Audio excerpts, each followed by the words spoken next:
Alright.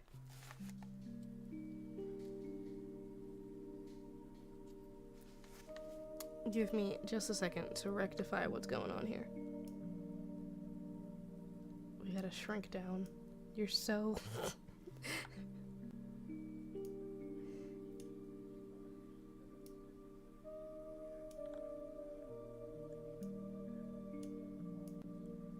I don't. We'll have to figure that out for next time. That's what I meant. Like, I don't have the technology for that. Okay, we'll just do it this way. We're gonna go back over here, and we're gonna take the individual one. Yes. We're gonna do another one. Where is it? It's a browser source. Sure. Indiv. Reactive.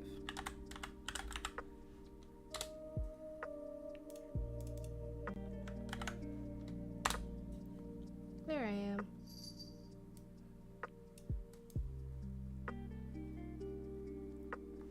We're gonna resize this too, so it's easier for me to resize later. I've gotten real good with these hotkey things because I'm using Live2D all the time. Where'd it go? Oh, there it is. It's on top of everything and it doesn't need to be. There we go.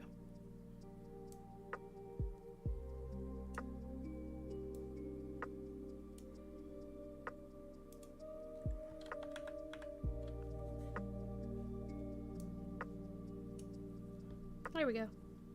Much better. Anywho's it. We are here.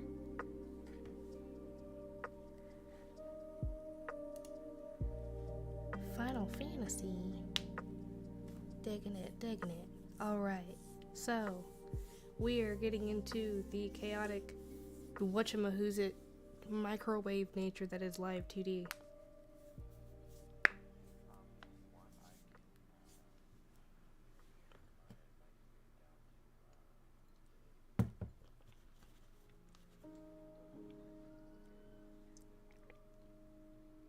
Big oof.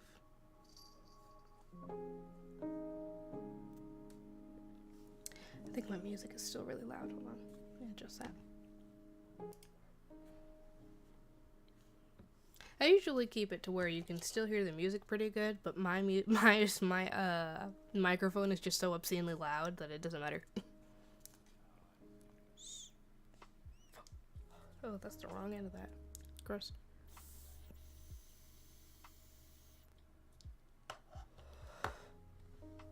And you let me know when you're ready for me to start the explanation. Until then, we will just kind of fiddle with mine and see what I've got going.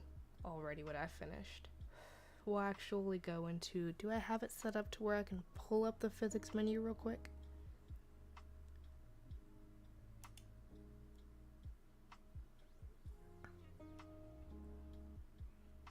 How so?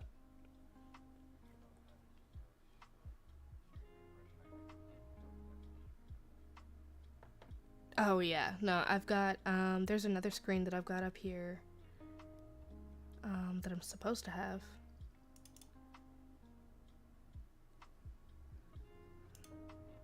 You're supposed to be capturing this monitor. Yeah, I've got one that's capturing the monitor itself and it's enlarged on the deformers. So you can actually see what I'm doing on the deformers.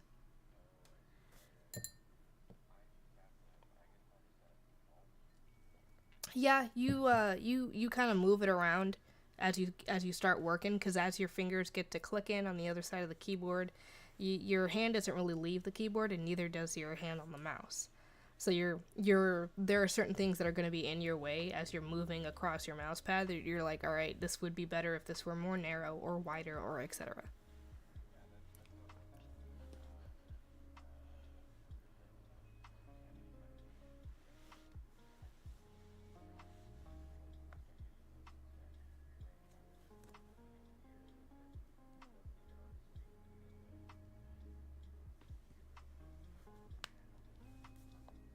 Yeah. I'm never gonna use it.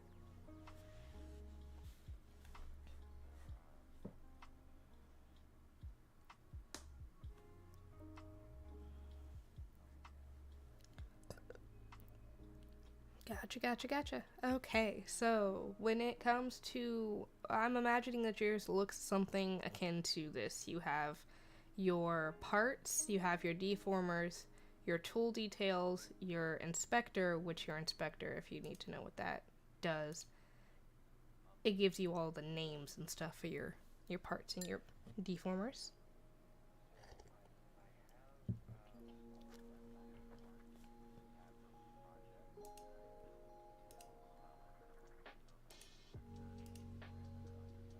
Mm-hmm. So your deformer is probably because your stuff isn't stretched out like mine. All my stuff's stretched out. It's not compressed at all. So if your list is super duper short, yours is just compressed.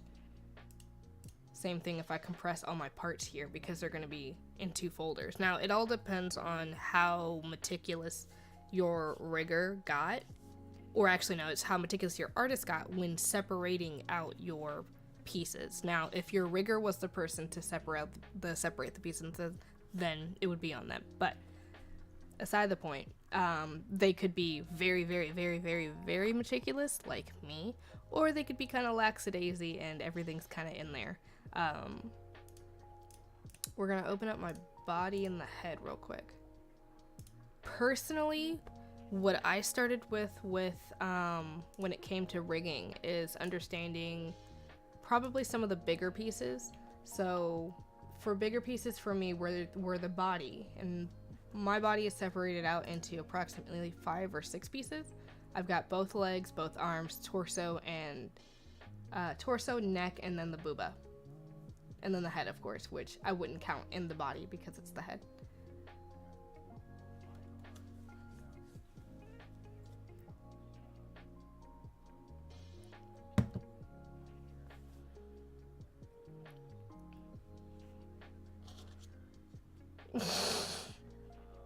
Yeah, I noticed that your hair is very, very, very shaded, and then nothing else is shaded.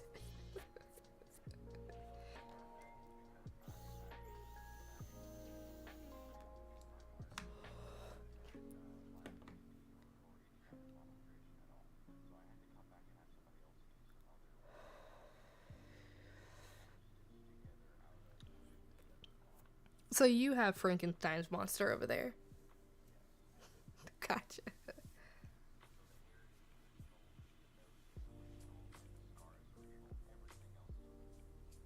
Gotcha. Okay. Now speaking of which, with the nose. Your nose, I noticed, is very triangular. There are a couple different ways that you can do. If you wanted to just take out your nose, period, and slap something else in there, you could literally take this shape that I have here. Let me remove my bangs. Where's my hair? Where's my hair? Remove the hair. I'm bald Chen now. We just have ears. It's fine. Don't worry about it. There's just a little line. This is a line, and this is a highlight piece. That is it. That is my nose. And what this does for you is it simplifies your face angles. So when you're needing to, so we're gonna take away the face altogether, because you're gonna see the face move, the head move. When we getting to understanding perspectives of the different body parts, the head is probably one of the most complicated ones,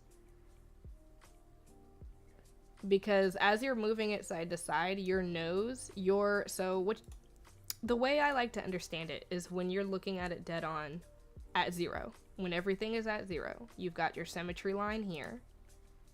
You want to imagine that as you're moving left and right, that symmetry line is also moving left and right. So you kind of want to line it up with everything else. And the easiest way to do it is go based off the chin. Line everything up with the chin in kind of like a curve, not like a semicircle, but a gentle curve. And it'll probably look right somewhat. You know? But probably the easiest things that that I started rigging was the body. I don't know why. And it's, well, I do know why. The main reason why is because in a 2D spectrum, your body really doesn't need to move very much unless you have like a high mobility model, in which case, I mean, you could, but nah. So my body has very limited movement. I didn't, this is technically a halfway asymmetrical model, so if I take away the dress here for a moment, we're on YouTube, this is slightly better. So if I take away the dress, my legs are asymmetrical, but my waist up is symmetrical. You don't have this issue. I imagine your entire model is symmetrical.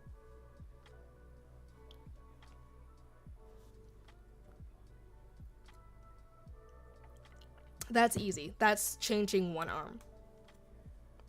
But for you, what you can do as you're rigging, what you can technically do as we go and we start setting up deformers. So the first step, I'm going to put the dress back on.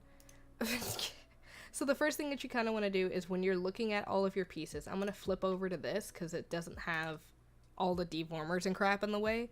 It's just bare bones. I've got all my pieces, my little parts and stuff. You're going to want to go through and make meshes for all of these. All of your image parts will all need meshes, and your meshes will look like, well, not like that. Hold on. Well, let me find a mesh. The arm. It'll look like this. Kind of like something out of Illustrator, or like, what's the other program that uses vertices? It's an Adobe program. You guys know what I'm talking about. These funky things. Vertices.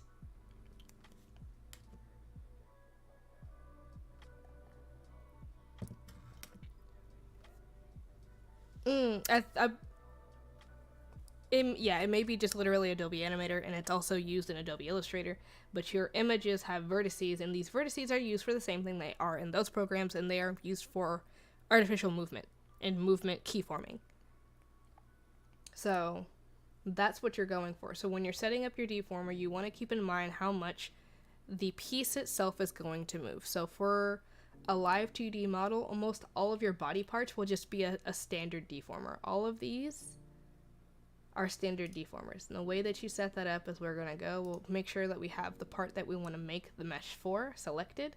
We can actually just click this icon here, which is the auto make art mesh tool. It'll click.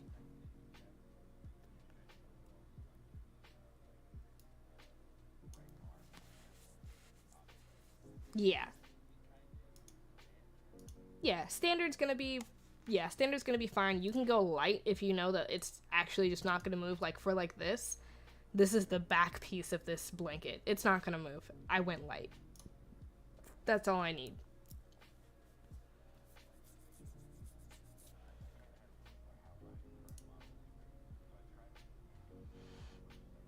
Mm-hmm.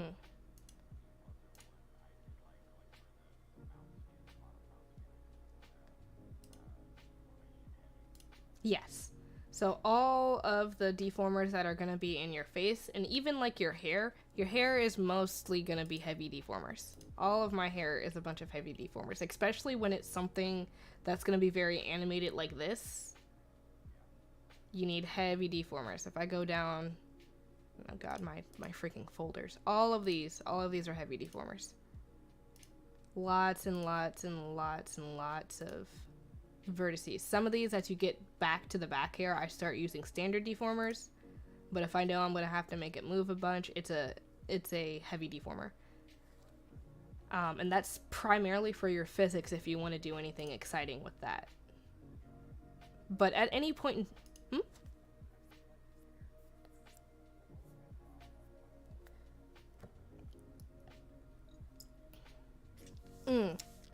Now, part of that with your movement is on your head angles and your existence of a Z angle.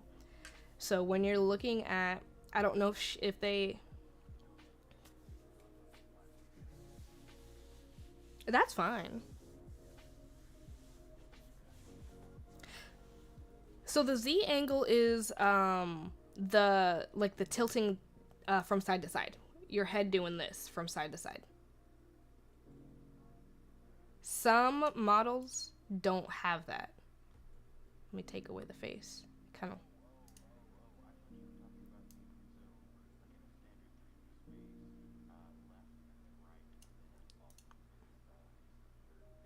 Yeah, Z is, oh god,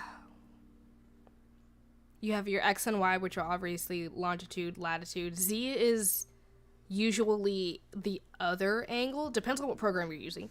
Z in Blender is like forward and 2, so perspective, closer and further away from you. In this specific case scenario, it is a tilt angle. So usually you're going to be using a deformer, because the program itself is not going to understand this angle as pretty much anything else. I mean, you could use it for something else, but it's going to rig really funny. You're going to have to figure out how to make it work.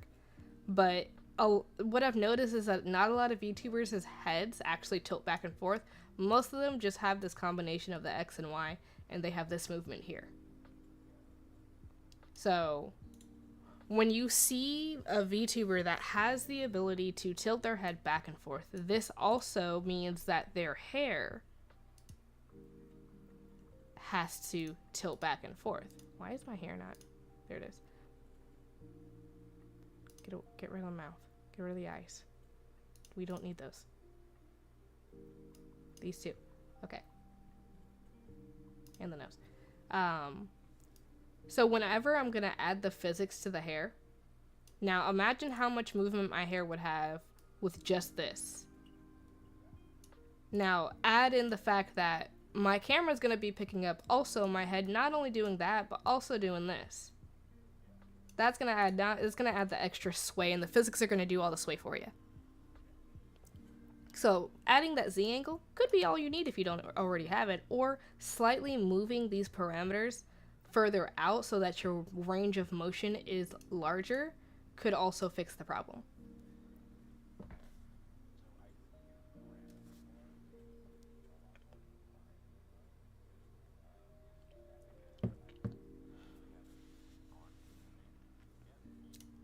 So your physics are not displayed in your parameter menu. Your physics are displayed in a completely different window so that you don't have to worry about accidentally touching them and messing them up. So they're not here.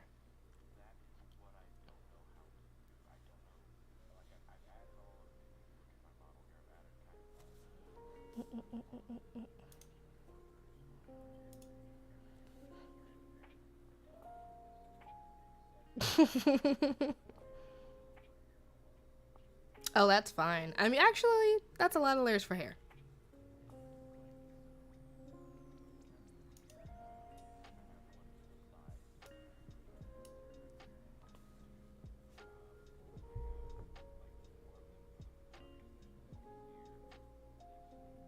Oh, I see. See, theoretically, so they've separated it out in such a way where you can get a lot of movement out of it, but they just didn't rig it with a lot of movement.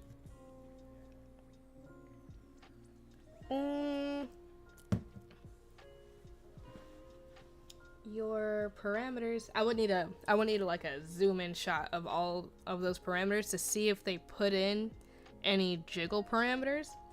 Reason why I say that is because I have jiggle parameters. Where are my hair physics parameters? So none of their original parameters are in there? Gotcha. Okay, so if you want, what I also did is I started by organizing my parameters I knew that I needed. Into folders, that is. So let me collapse all my folders real quick. Ignore all my fancy folders that are down there. Just focus on these up here. So you've got a bunch of stuff there, right? You've got stuff that says eyes, head, body, axle, X and Y. Number one, I'm gonna just give you the answer to the first test question. Your angle X, angle Y, angle Z, those are all your head angles. Reason being is because you have separate parameters already preset specifically for your body, which are labeled body X, body Y, and body Z. I would recommend separating those parameters into different folders labeled head and body so that you don't confuse them.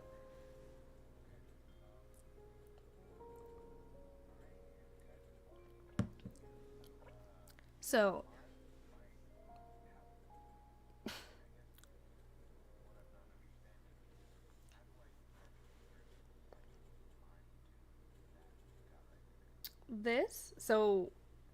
if you look at the bottom section of the parameter menu, there's new parameter, and then there's the little new folder one.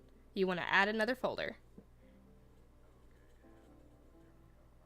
If you right click that folder, you can set the group color, and it'll pull up a color wheel. That's how my colors are there.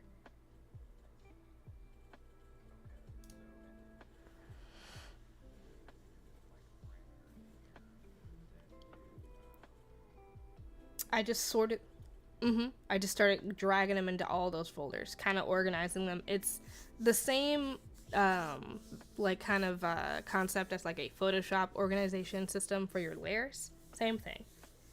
You want to organize all those bits and pieces so that you have, number one, it's more organized. You know where all those parameters are. You can pull up all those parameters in an instant if you're working on that piece. This also cuts down from you accidentally keying into the wrong deformer.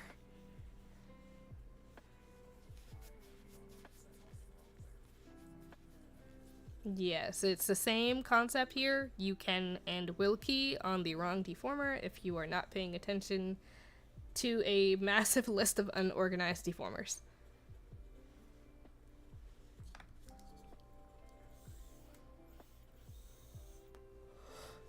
No, you're good. That's why I have that enlarged a little bit there, so that people can see where my values are and what my things are labeled, just in case they're like me and hyperfixate on the name of things, because it makes more sense to them while they're learning.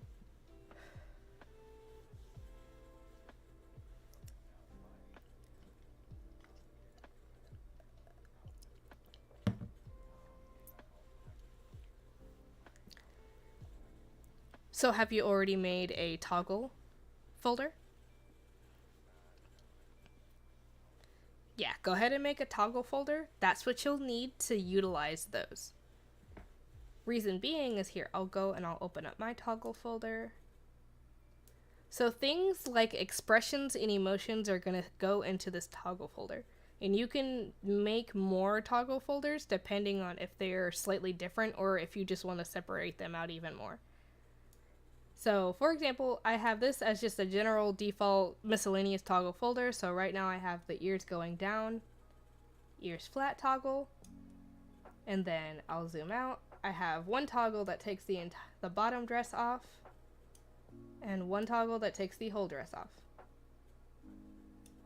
And that's what you'll do for your outfits. Your outfits, instead, you'll probably have two keyforms here. You'll have one where it will cause your current outfit to fade out, and while at the same time your next outfit will fade in. And then over to the left side it will be your next outfit in full 100% opacity. But that's what you would need to do those. So you could actually toggle those so that they're not visible, because you won't use them until you make the toggle.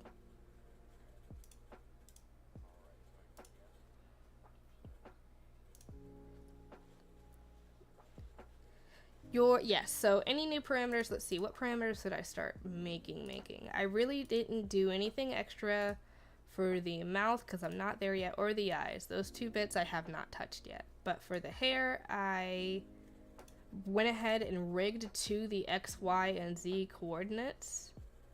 That's the most popular thing that I saw. I scoured the internet trying to find someone to tell me whether or not I needed to make like a hair X, Y, Z. No one could tell me. The only thing I saw in every tutorial that I watched is as they were rigging hair, they kept rigging it to the XYZ. So you don't need one for that. So forget about it. What you can use this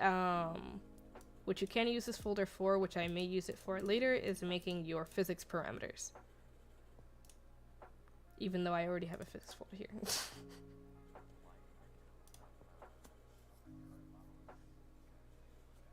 Yeah, you can, if you want to open that up to see what, I don't know what kind of chaos they have going on in their deformer list.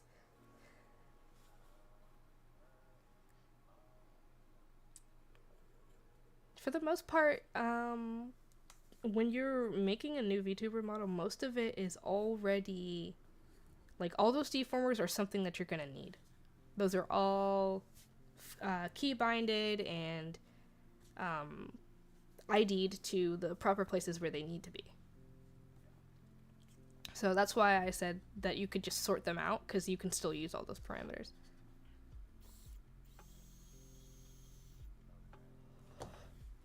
Wow, look at the sweater boy. I have a coat too around here somewhere. There it is. Oh god.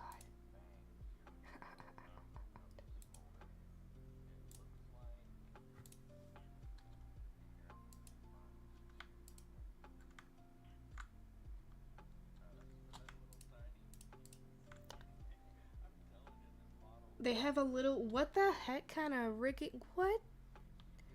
No. Okay. Oh, what in the world? Oh, I see. I see. Yeah, so those are their...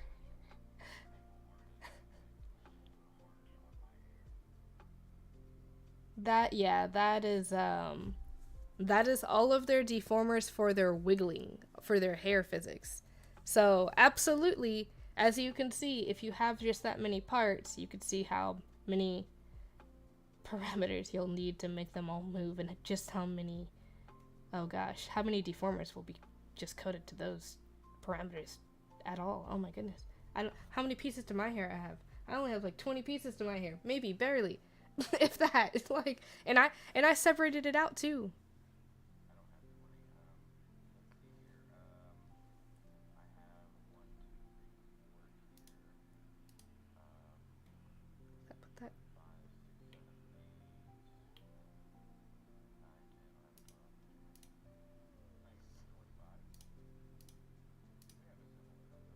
Let me see, how many pieces of hair do I actually have? I'm sure it's nowhere near 20 at all.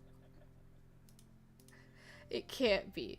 I'm just gonna, let me see, there's 2, 4, 6, 8, 10, 12, 14, 15, 16, 17, 18, 19, 20. Okay, maybe I have 20, 21, 20. So I counted the shadows too, so. Of 22 pieces that make up my hair.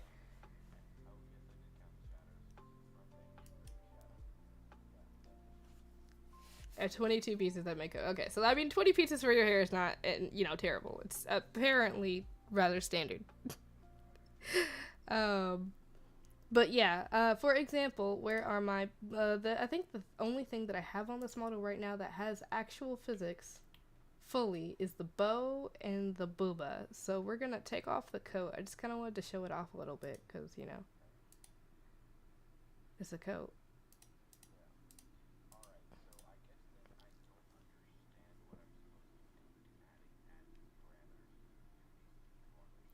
Okay, so making your deformers, aka. Alright. So, when you want to make a deformer, we'll go back over to Cat-chan over here. You want to select your mesh, brand new mesh that you just made, and you want to hit this little wobbly woo square skew icon here. And you want to click it, and that's going to make, I don't even... the funky waves. We want to make the funky waves appear, and it's going to make our deformer appear. And we're just going to name it. This is going to be back, because it's the back. Create deformer. And now we have this green box. Couple things about this green box. This green box can be an even more detailed. Ooh, okay. Hard-egg.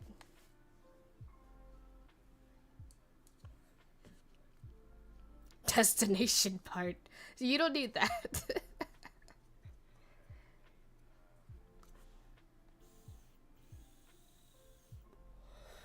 You can call it side hair. Side. There you go, see? LCD is already kicking in. Yeah, everything's default, you just want to create it. And we're going to talk about that little menu in detail because you can change everything that's in that menu post. So, a couple things about your little green box that you just made. He's now your friend. He's going to do everything funky that you can't do in a 2D space. He can become an even more detailed box. We want to look at our Beziers. I don't even know how you say that. Beziers division number. That this line here, where it's gonna have a 2x2 width by height. We can change that. We can make that let's say that we have a rectangle. We don't have a square. It's not a 2x2, right? So we can actually change the height to be, oh, for you I'd say use 4, and I'm gonna go with 3. And that's going to add a couple more pieces inside our thing. 2x4. So if you look inside your box, a couple things changed. It's still a box, it's still happy, it's still your best friend, but now you got even more stuff to skew around. And what this does is it gives you extra manipulability over your square. So now, whereas when I had a 2x2, we'll go back, 2x2, I could only drag from the center, which means all my movement's only gonna go from the center. But if I make it a 2x3, now I can move the top and the lower portion of this. Now I can move the top as well as the bottom, where formerly I could only move the center. So this is what you want to do when you're dealing with longer and shorter pieces and meshes. So if you have something that's not a perfect square and your ratio is in a perfect square, you might want to consider changing one of those values to better fit that piece so that you can get a better detailed movement out of it. Otherwise, you're going to just be kind of moving against the piece. You can get the movement out of it, but it may take you a little longer.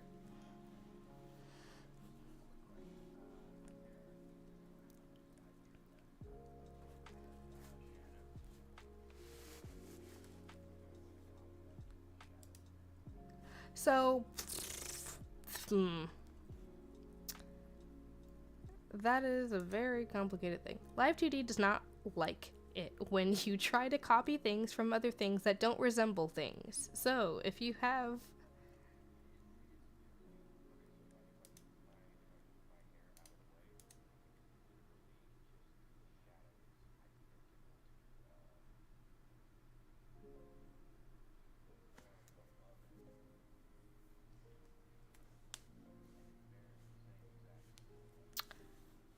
Gotcha. So what you can do is, I personally went for doing them separately.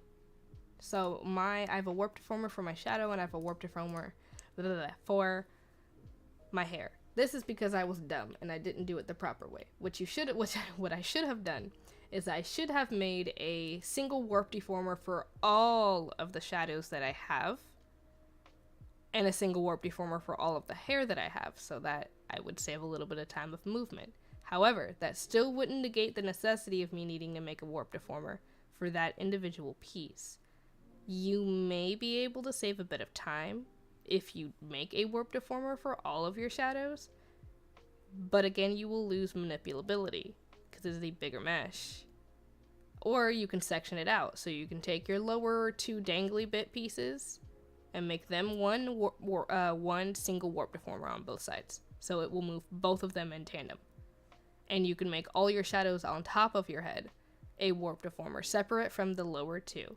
And it will move all of those ones in tandem, so that it will be at least a little bit easier to manipulate those shadows. If you wanted to kind of keep it minimal, I did extra stuff, but that's just me.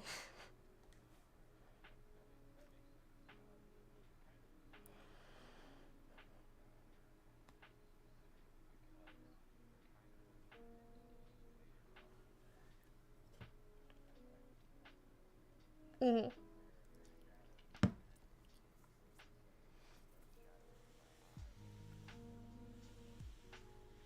So you want to think about it in a 2D space, whereas, yeah, technically, that shadow would cast a different shade of light, but we're going to go on the assumption that our little buddy there is receiving the same amount of light in a constant. So that shadow's not going to technically move all that much, except for positionally. So it will be slightly bigger, slightly smaller in spaces. So like if let me zoom in on my head, because I have shadows too. If I go down, my shadows here are slightly skewed, and they're a little bit longer and wider than my hair. And that's about it. That's about it. Yeah, that's about all you'll do. And then the same thing for going upwards. They'll get a little shorter, thinner, cast slightly more behind the hair and away from the face. and then fall back to center. That's all I did.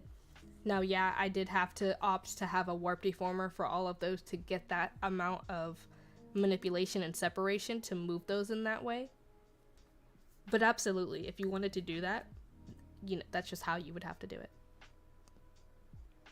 And I'm sure there are more simple ways, but this is how I figured out to do it. I made big no-nos. I should have made a big deformer for all of my hair. It would have saved me a lot more meshes that I would have had to make, a lot more warp deformers that I would have had to make if I had of, but that's why I'm telling you. When you're working, I think that's one of the most important things to remember. When you're working on a new section, make a warp deformer for that section. If you're working on the hair, select all of the hair and make a warp deformer for it. If you're working on an outfit, select the entire outfit, make a warp deformer for it. Because you can always make separate warp deformers for your pieces, but if you make your separate warp deformers for your pieces first, you cannot make a big warp deformer anymore.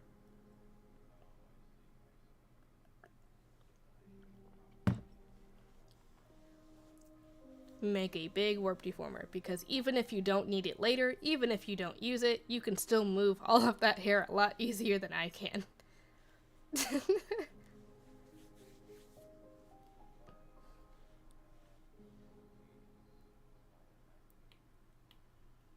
is kind of like the what not to do tutorial. Don't look at any of my... This is why it's not zoomed in on, because all my layer chaos over here, you don't want to copy that. That's wrong. You just want to copy the technique. Listen, do as I say, not as I do. I've already made the mistake and I'm telling you not to do it.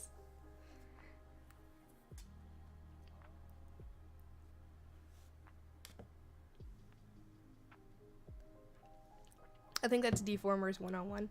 Aside from the fact that they move, some of the weird funky shapes that you can do with these is so some tips on how to make a deformer do perspective. I don't know if you've ever played with the perspective tool in Photoshop before or in any program that has a perspective tool, but it's kind of weird.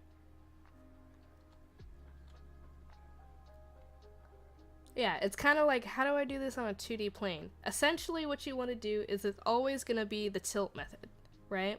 And by tilt method I mean we're going to tilt one of these sides in on both ends, and we're going to extend the other side out.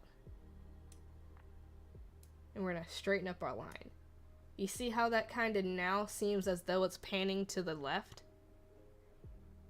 And you can, that's what you want to do. So even so from here, we can take and grab, and by the way, if you want to know how I'm dragging in such a perfectly straight line, I'm holding down shift. So you can take that, and now we have, now it's like curved. Now it's like a sail of some kind. Wow. We've made this perspective. This is how you get your shadows to do the weird light things that Live2D doesn't do, but the art does for you. So, best example of that is the booba. Booba is completely shaded. However, there's no dynamic lighting on my model. I didn't do that. I wasn't that smart. My shades are fixed to my canvas. But Live2D is so amazing and smart that it doesn't matter. Because no matter how much I move the booba, it still looks like it is in the right perspective. Because my warp deformers are doing the work for me. And this also comes into play when you're making your physics. So this is what a physics folder looks like for a... this is kind of what booba physics folders look like. It's 4 things. What these physics folders do, they do and don't move, alright?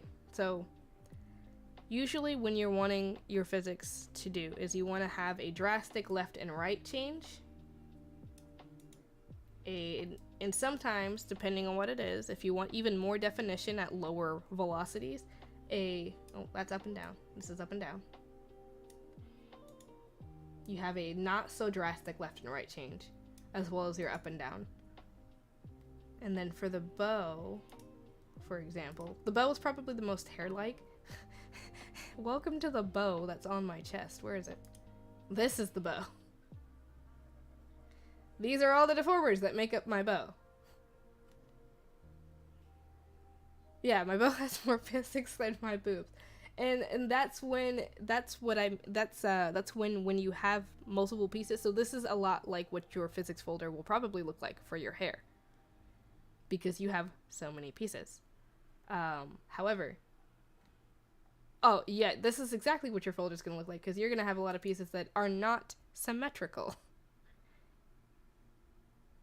Because you have only a few pieces that are symmetrical, and you have a lot of little stray pieces. So you're going to have a lot of deformers for those pieces. I will only have maybe like 4 or 5 deformers for my physics, because I can flip them and they will do the same thing to either side, because I have symmetrical bangs and hair and such and whatever's. But we're not talking about that. We're talking about the physics of the bow. So you're gonna, this is how drastic your left and right change can be.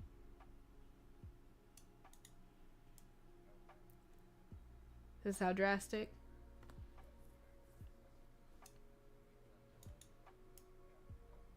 Yeah.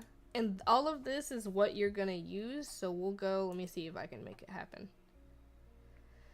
Physics folder. We're just gonna drag this out. Oh, nope, not that. Not that. Alt. There we go. There we go. Okay.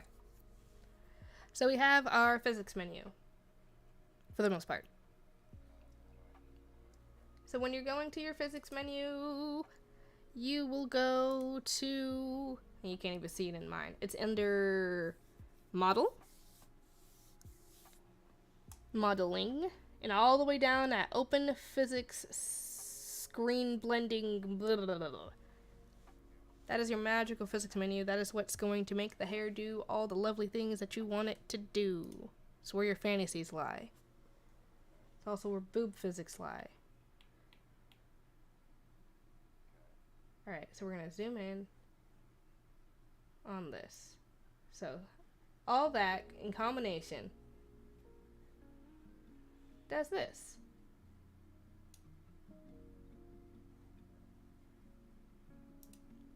And if we look at our edit groups here, and I just clicked at group editing, and it'll bring up this menu, yours will have nothing there because you don't have any physics yet.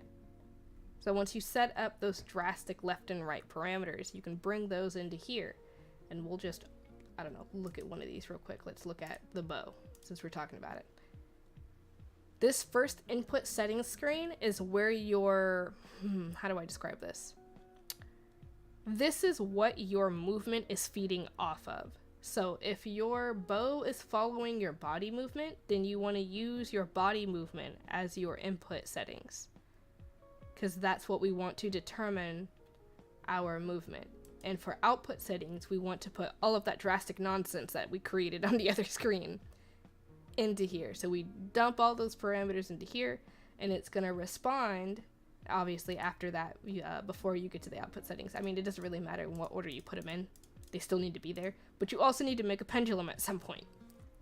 For this one, I used a 2-bar pendulum for longer things, such as like hair, really long hair. So like your sideburns or the side bangs will probably be a 3 pendulum physics thing. I don't know what you call it. And that's just gonna affect the way that it moves. It's really hard to tell unless you know what you're looking at, but you can tell if you try to use a 2 pendulum bar on this long braid here instead of a 3 pendulum, you can see the difference in the movement there. But if you're using a 3 pendulum on like a bow or something like this, I personally can't tell the difference. I mean, it wobbles a little bit more, but that's it. And then you have all this. Close enough.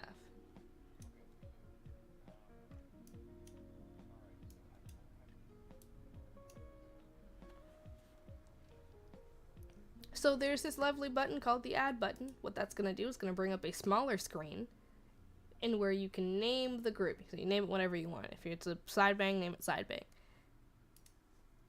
I don't need one yet. And if you're wanting to use some of the input presets that are actually available, there are some. There's a head, body, and bust. I didn't even know there was a bust preset. Well, whatever, I did mine custom. So, like, you see all of those are your physics model presets. All of those have different lengths and physics reactions, and will do different things on different different physics presets.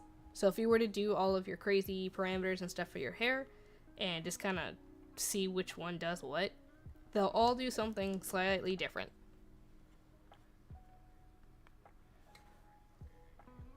Mm-hmm.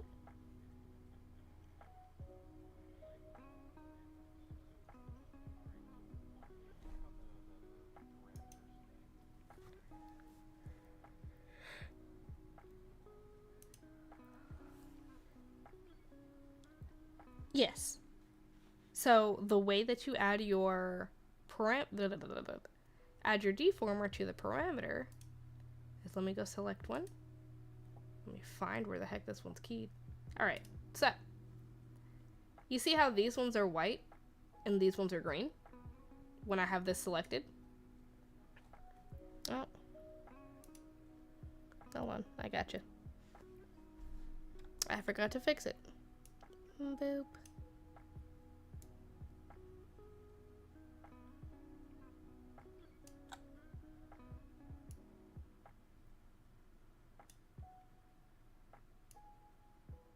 There we go. Should be a little bit better. It's probably still fuzzy, but these are green, these are white. The reason being is because I've added parameters to this area. So when we have our warp deformer selected, oh god, I'm doing this on just a random thing.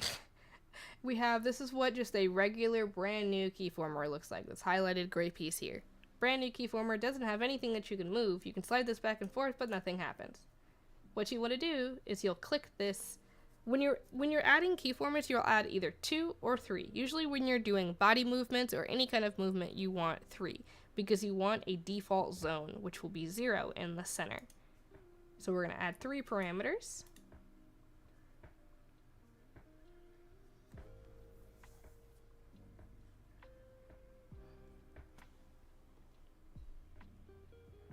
So find your x-axis if you're working on a hairpiece. And then click the plus with the 3 green dots in the parameter menu.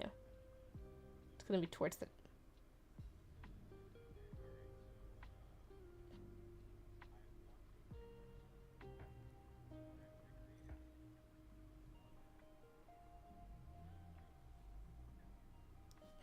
Yeah, that's what we're doing. So select your x-axis. The head X, the x-axis. You might have already put it in the head folder.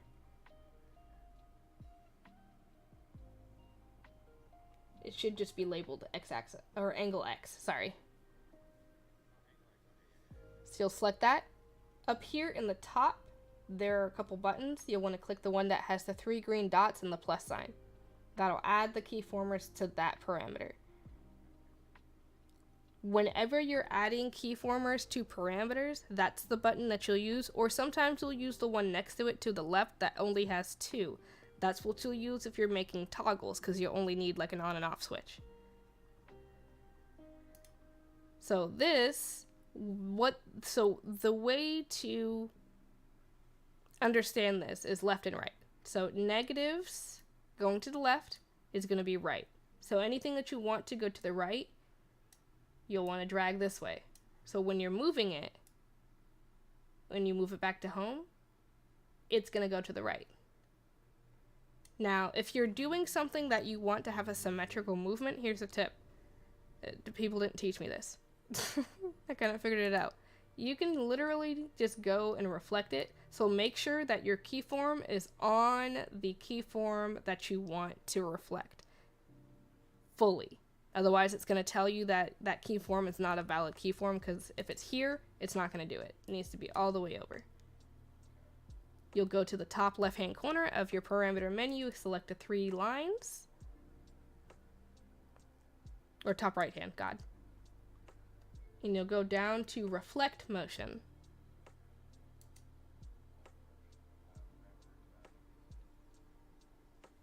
Because you're at home. You'll want to slide to the left and do something to it. Something to key something into that keyform. So like how I've slid this to the right. This is where contemplating the way you want things to move will come into play. As you're moving and sliding things to the right and keying in your parameters, you want to keep in mind how things are moving. So once you've got that slid to the right and it's doing that,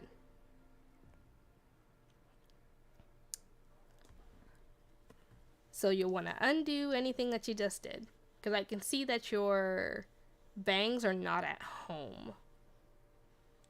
So you've moved it and now it's permanently moved.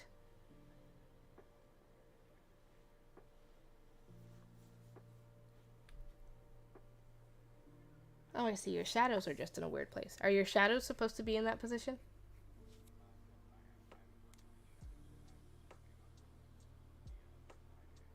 Okay. Did you move that side here at all, or is it just like that? All right. So you want to move it back.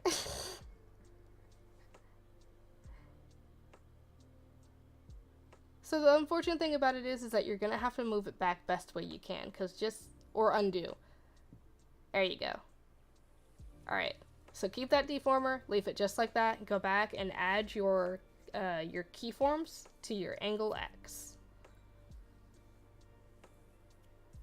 Slide it all the way to the left. And then do all that tweaking and stuff while it's sitting there on there.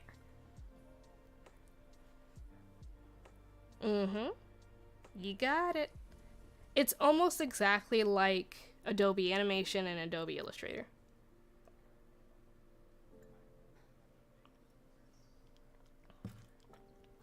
That is perfectly fine. That is all you need to grasp the concept of this. Because if you know how keyforms work, that's it. That's all you need to know. Is remembering that the keyforms need to be on the keyform to do things, otherwise they do nothing.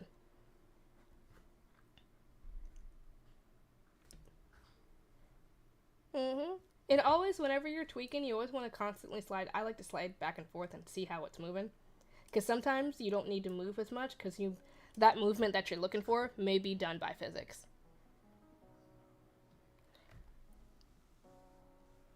So like my hair in my other model doesn't move except for directional and positional. Because all my fixes gets going to do the rest of it. So like this is all that it does. It's very minimal movement. Let me separate these. Yes, I know they're combined. So like, that's all the hair does when I go from left to right. This is all the hair does when I go up and down. I have very little movement because I'm going to make the physics do my work. Yep, you got it back at home. Well, hold on.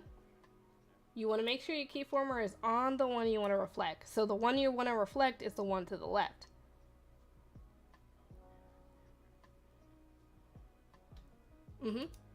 Drop down, reflect motion.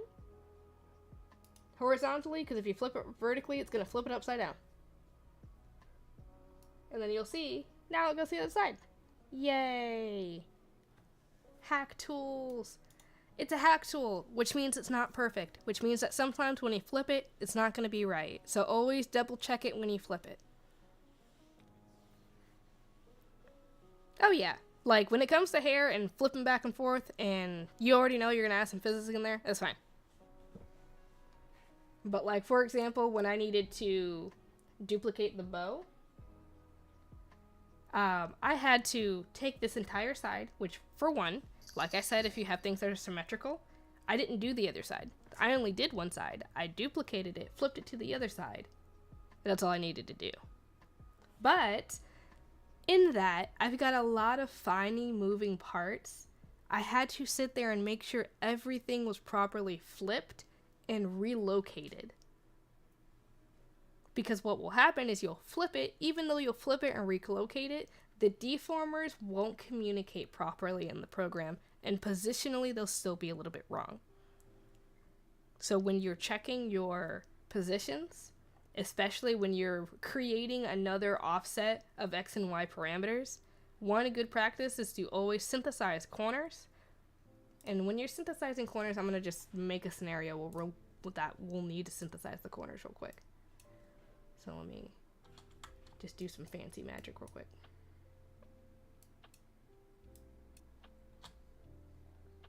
Synthesizing corners is the magical cheat tool too. Everything in this menu here for your deformers is magical cheat tool. That's it. Ah, yes, okay. You should be able to write, yeah, there you go. You found it. Edit parameter. You got it, yay. If I had like some kind of proverbial star, should it just be a golden weed leaf?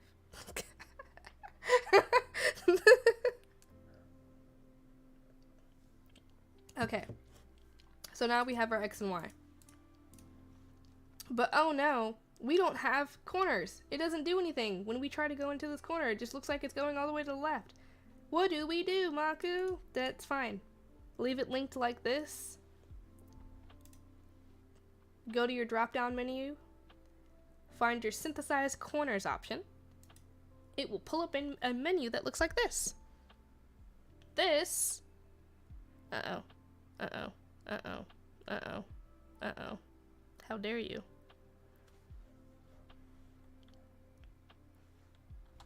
Apparently. Yes, yes, yes. You need the X and Y set for your... So, when you're... So, tip. Let's back.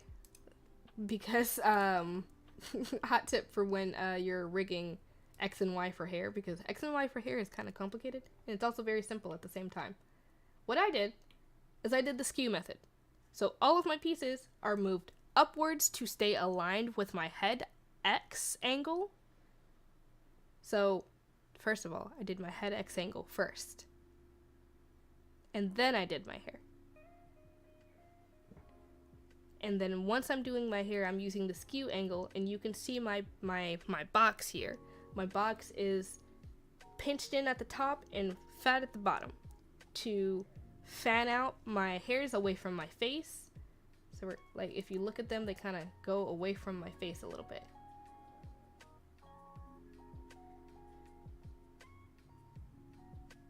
And they slide back behind each other. And then when that is the Z, stop that. When I come down, they kind of fall in front of my face and the longer pieces come together. So like, kinda, if you have long hair, you can do this on yourself. You can look back and see what happens to your hair as it's cascading on the sides of your face, and you can look forward and you can feel what happens. You want to kind of create that 2D best you can. Usually it's just moving everything down, so it's super simple. Good rule of thumb is your back hair will be more visible when you're downward facing on your angle Y. And your back hair will be less visible when you're upward facing on your angle Y.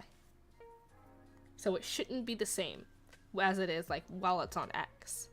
If it's the same, you need to do some tweaking. Oh, what am I doing? Cat, are you okay? Oh my god, what the... Look at the detail in your deformers. Look at all your meshes. Good god, what the heck? Your meshes are so hefty. They're very hefty meshes. Like, those are load-bearing meshes.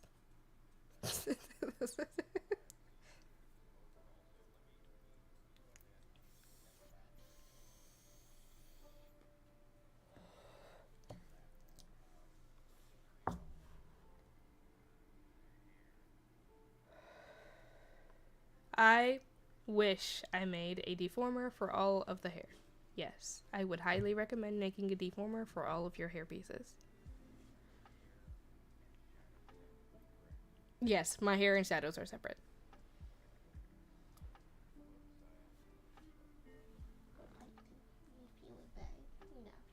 Because you keep eating cardboard and styrofoam, you retard. Yelling at my cat because he's had a very upset tummy today. And I'm pretty sure it's because he's been stupid and eating styrofoam. And foam and shit. Yeah, he's dumb. He's not smart. He's an orange cat and he's not a very smart one. But gosh darn it, does he like to eat things.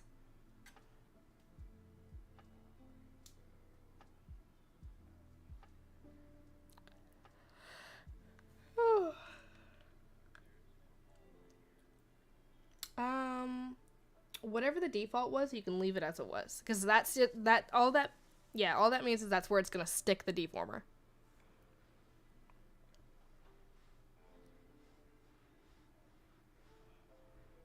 Sure, yeah, call it whatever you want for you to know that, oh, this is my entire hair, thing, stuff.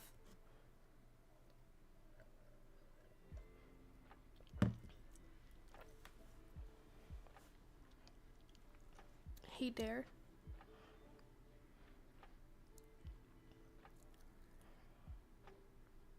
2x4 would be just fine. You're learning already.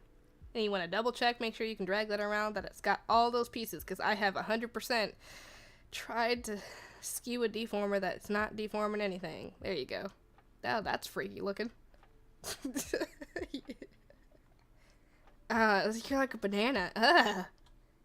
Wait, I don't want to digest that. Could you technically peel a VTuber like a banana? Peel them layer by layer? Ah! I don't want to be an onion or an artichoke or something like that. Don't peel me.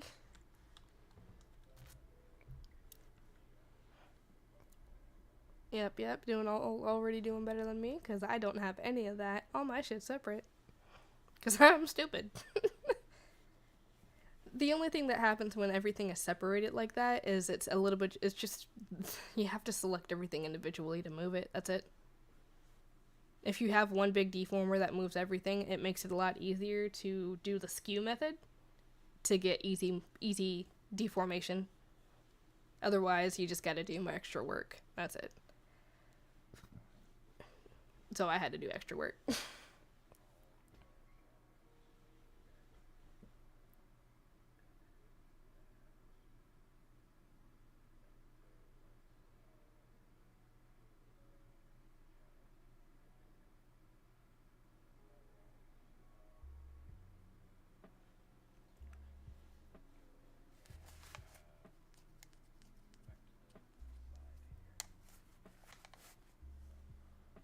Yep.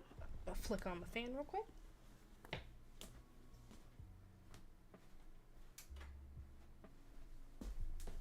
Yep, it got warm in this room.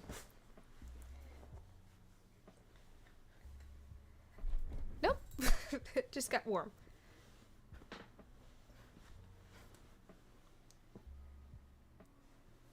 You're not feeling good. I know you're not.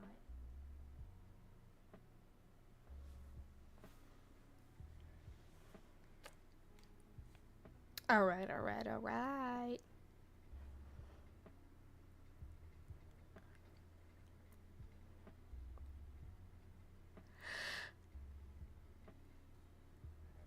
I should do things on my screen.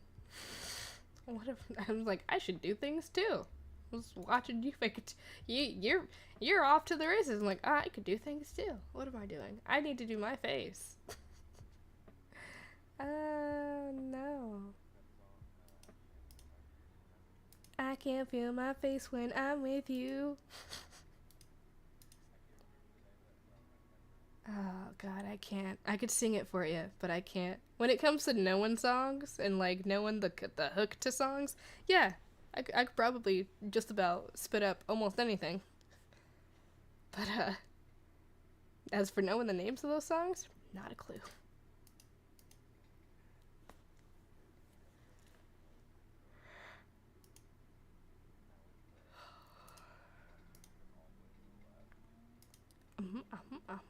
Do I want to...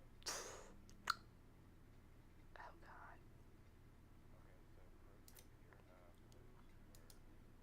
God. Yes.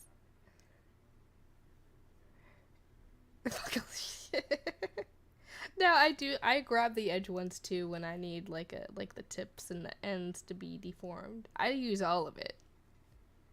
But yeah, if you wanna drastically skew it, grab the center, shift click, or shift and drag.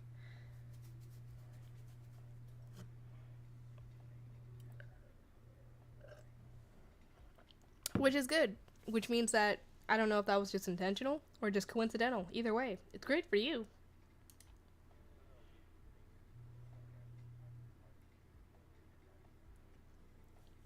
Oh yeah, that's what I mean. Like, that's why I did mine the way that I did, because if you, oh god, I gotta scroll down. If you look at like the way that mine shifts a little bit, it kind of just does it on its own. I've got some kind of sort of double shadows in there, but not really.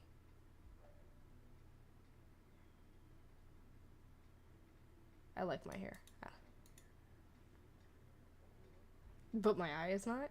Yeah, yeah. This is welcome to the horrors that is Live2D. I gotta remove my hair. I'm gonna be bald Chan for a second. Bald Chan. Now I have to mentally process what I have to do. Okay, eye open. I can do that, right? I can do eye open. Eye open left, eye open right. I smile. Eyeball. Oh, I can do eyeball X. Yes. That we can do. Eyeball X. You guys get to stare at my lovely eyeball for the duration of this. Okay, what am I doing? I know I don't need to touch that. What am I doing? A thing in a place.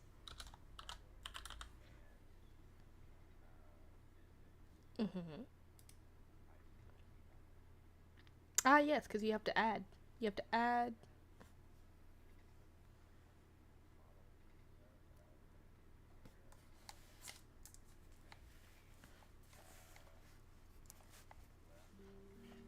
Ouch.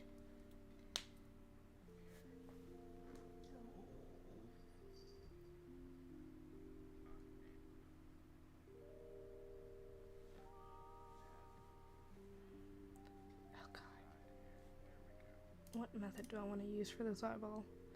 Oh, I know what I'm going to use. I know what I'm going to do. It's going to be amazing. It's going to be beautiful.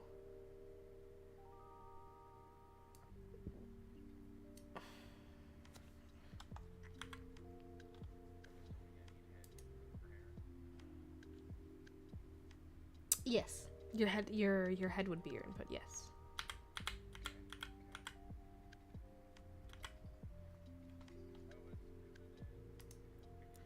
You can see it? So now you'll need I would go ahead and go to your parameters and make another folder that's just called hair physics or hair jiggle or whatever you want to call it, and give that some real like take that and skew it as like, bend that shit. And you want to put that into your output, because that's going to give you your additional physics. Right now it's feeding off of the resistors inside of the physics menu. You'll need the additional movement from the jiggle parameters to give it the physics that's going to work in this window.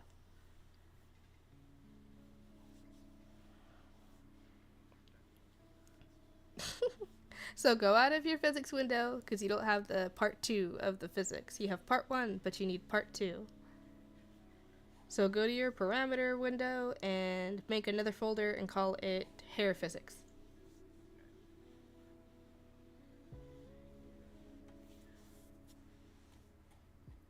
I don't have anything in my hair physics folder yet. So I will just look at. So for your hair physics, I would make a total of, we'll say, Just do two parameter. Well, one parameter. One parameter for hair X. Hair jiggle X or something. No, just for the piece you're working on. Because what you're going to do for that piece is you're going to select it and you're going to give it even more skew. So outside the boundaries of which you skewed before, you want to go outside of those. And it's okay if it looks weird, because all it's going to do is cause it to move that extensively. It's weird. It's verbed weird.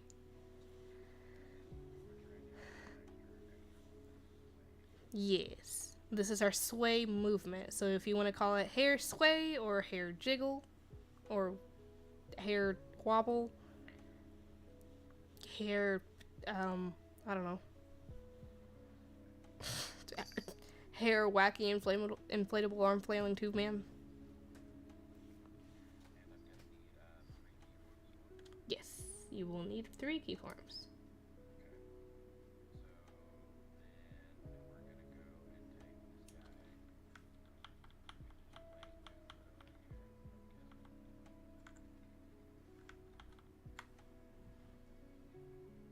I would take the like further up, but yeah, that's basically how you want to start. I wouldn't go that far down. There you go. Yeah, I would just bring that just a little bit further up, but that's basically what you want to do.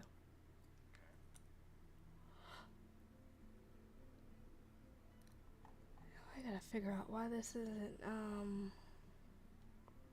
moving my shiznit. Oh, I know why, because I don't have a mesh. Heavy deformation. Oh, that's perfect, actually. Oh, the mesh that it made for this iris, it's perfect.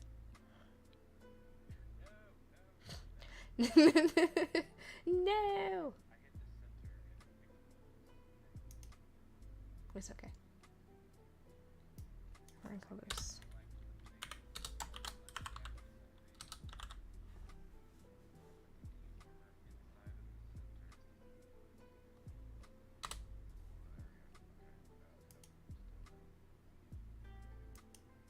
This. Oh, thank God. Thank God.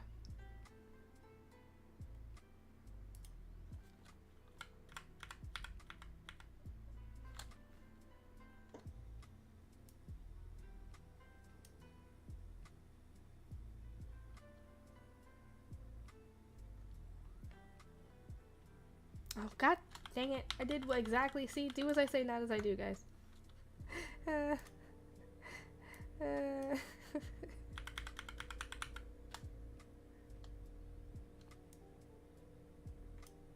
we go. Now I can flip this to the other side, reflect motion. Not vertically. What are you doing? Horizontally. Thank you. Oh. If you want to look at my screen real quick, here's a really good example of what happens when the reflect motion isn't exactly perfect. So you see I'm doing my eyeball here, and you see I've reflected, this is what it is on the interior. That looks fine, right? But now when I reflect it on the exterior, it's not quite there. It's not in the right position. This is what I mean by it's not exactly perfect, and you always want to check, because this technically should be out here. The iris. So now, when I'm looking,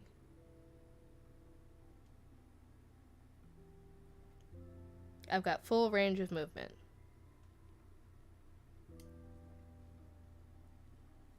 Whereas before I did not. Just an example of whenever the reflect is not always perfect. Now I'm going to work on the up and down, because actually I'm going to change the home.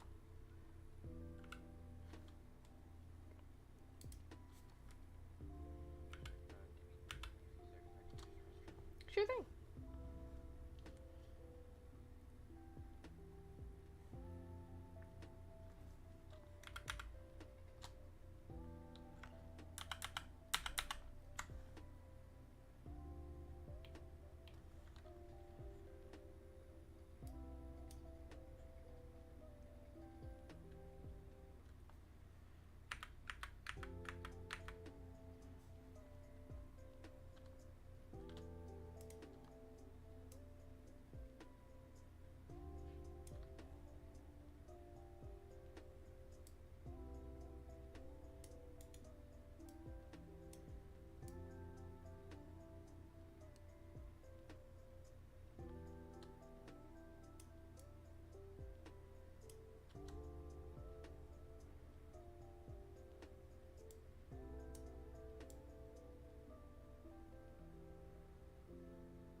Greetings.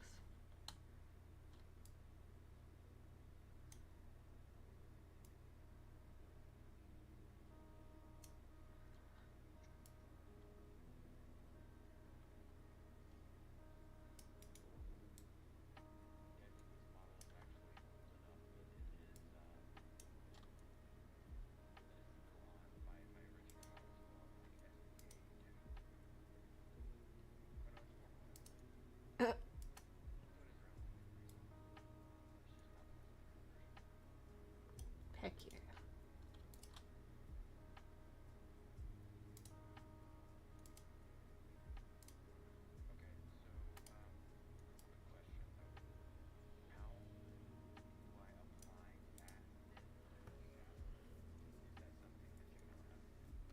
That is something I think you will just have to... more than likely you'll have to do it separately. I haven't figured out a way to copy a mesh to a different mesh. Because the way, to my understanding, the way that Live2D looks at each individual mesh is they don't look at them as similar, they look at them as each individual item. So the ability to copy a deformer to a different mesh does not exist.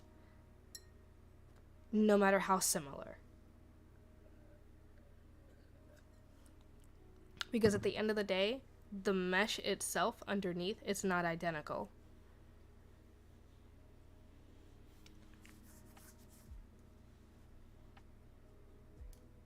Yeah. It's just a little bit extra work. That's why rigging costs so much, you know?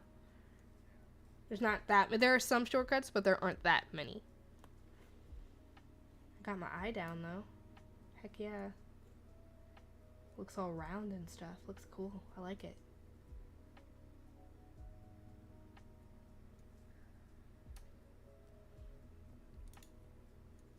Or at least I think that's where I was supposed to put that. I'm just going. Winging it. I'm winging it.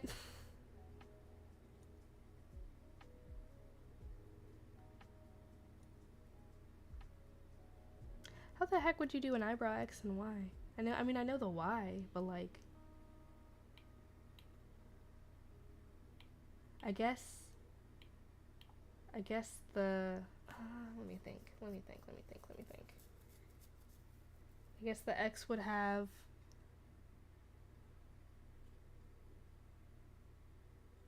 also one coming together?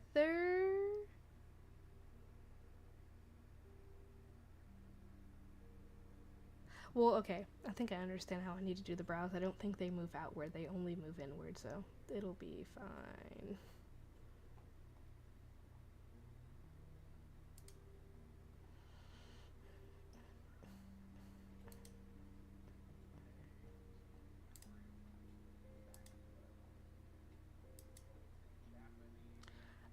Oh no! Actually, I watch quite a few of those. I just read the subtitles. They're actually quite informative. Oh! Lame.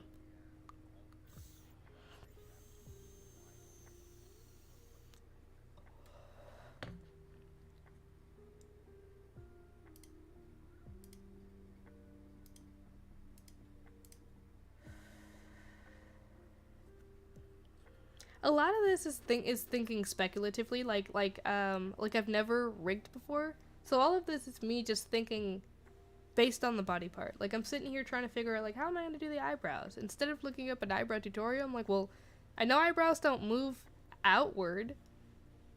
So I can only assume that the reason why this has an X parameter is because eyebrows can move inward.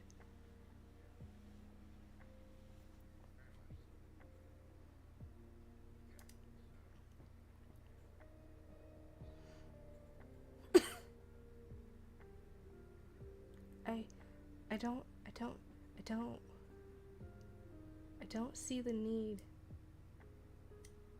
Oh, I see. Yeah, there's no need for 3 parameters here. There's only really the need for 2, huh? Right? God, I'm gonna have to look that part of it up because I can only see the reason for 2. But I don't know if that's... I don't know what eyebrows do. I don't know how eyebrows do in Live2D. I know that I know eyebrows can go up and down, so that needs 3 parameters. What do you need 3 parameters for if it's on the x-axis, though? What do you need 3? What would you, eyebrows can't, no.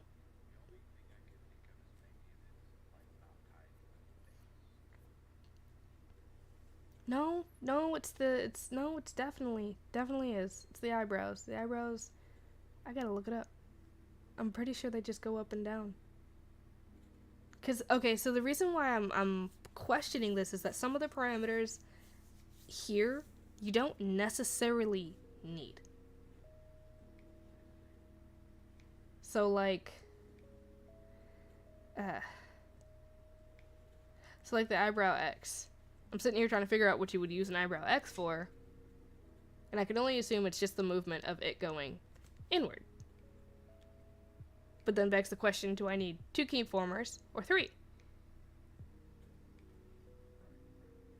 The implication would say that 2 keyformers, because it is just a left and right motion, or it is just a, like, inward and then it's done, and it goes back to normal motion.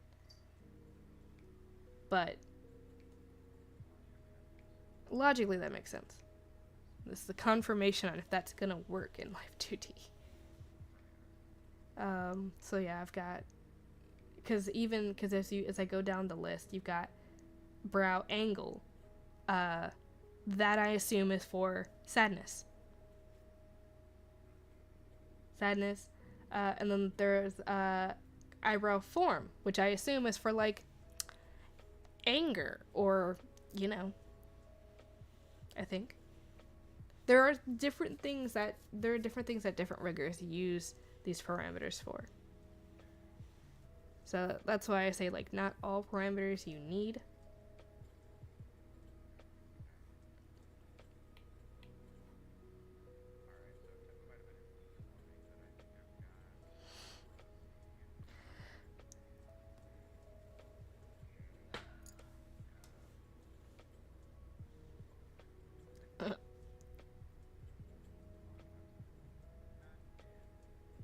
And now you understand the microwaving sequence of Live2D.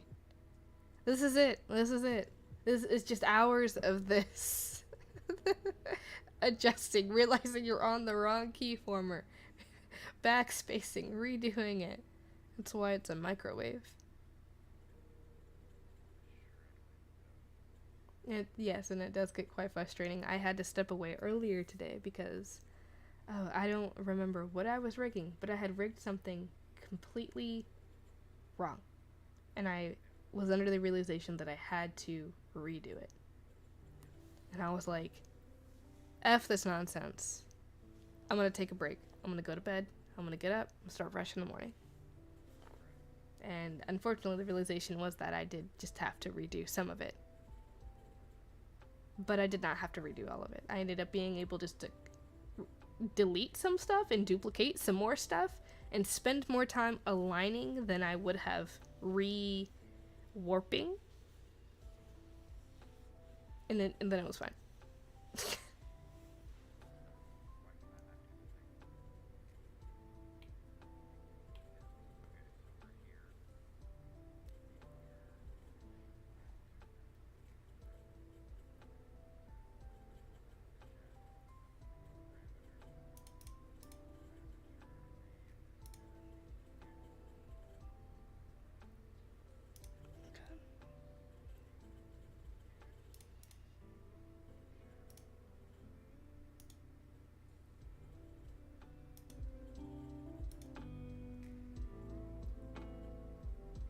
We're gonna put that under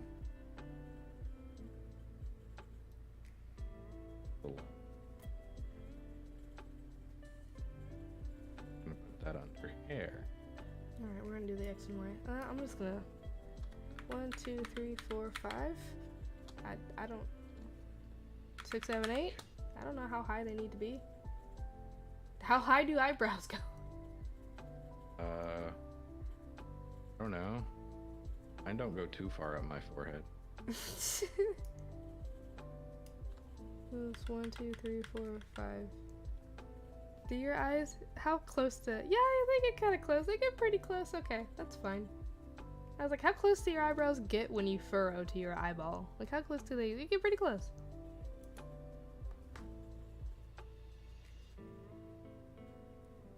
Alright, sure. I've got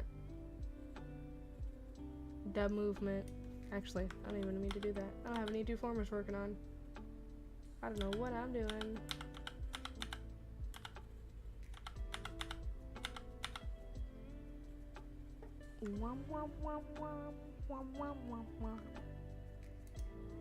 Make a deformer for the eyebrow.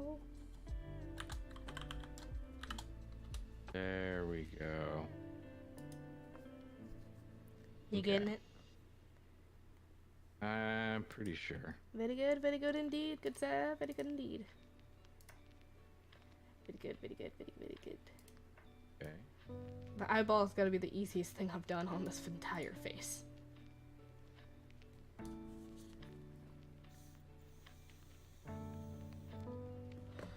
Okay, maybe I need to step away from the eyebrows. Maybe I just need to do the eye open and close. Maybe I can understand that. Actually, I haven't been doing anything right this entire time. Hold on, let me think for a second.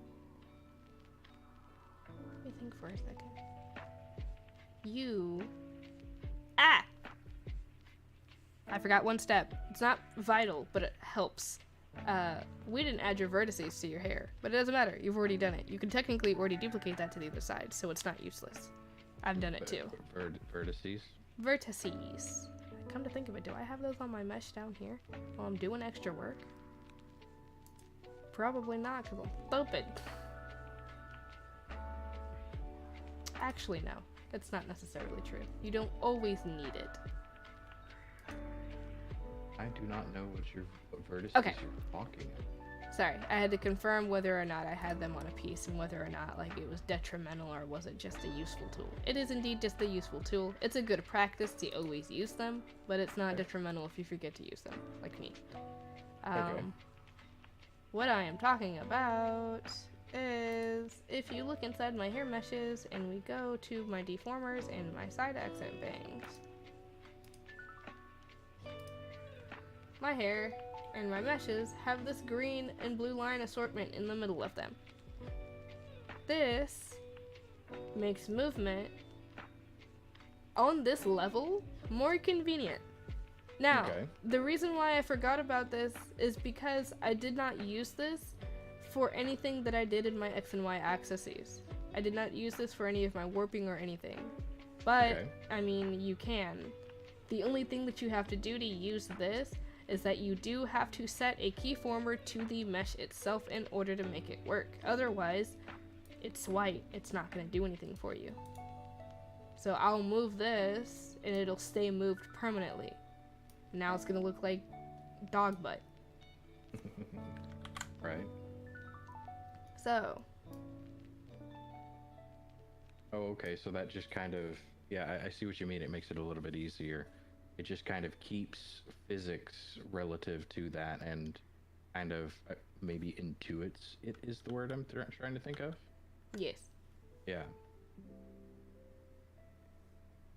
But you can, if you need, so you can also edit the mesh if you need a specific piece to remain hidden. So, for example, if we go down to my torso, right around this area, there's a lot of clipping that happens where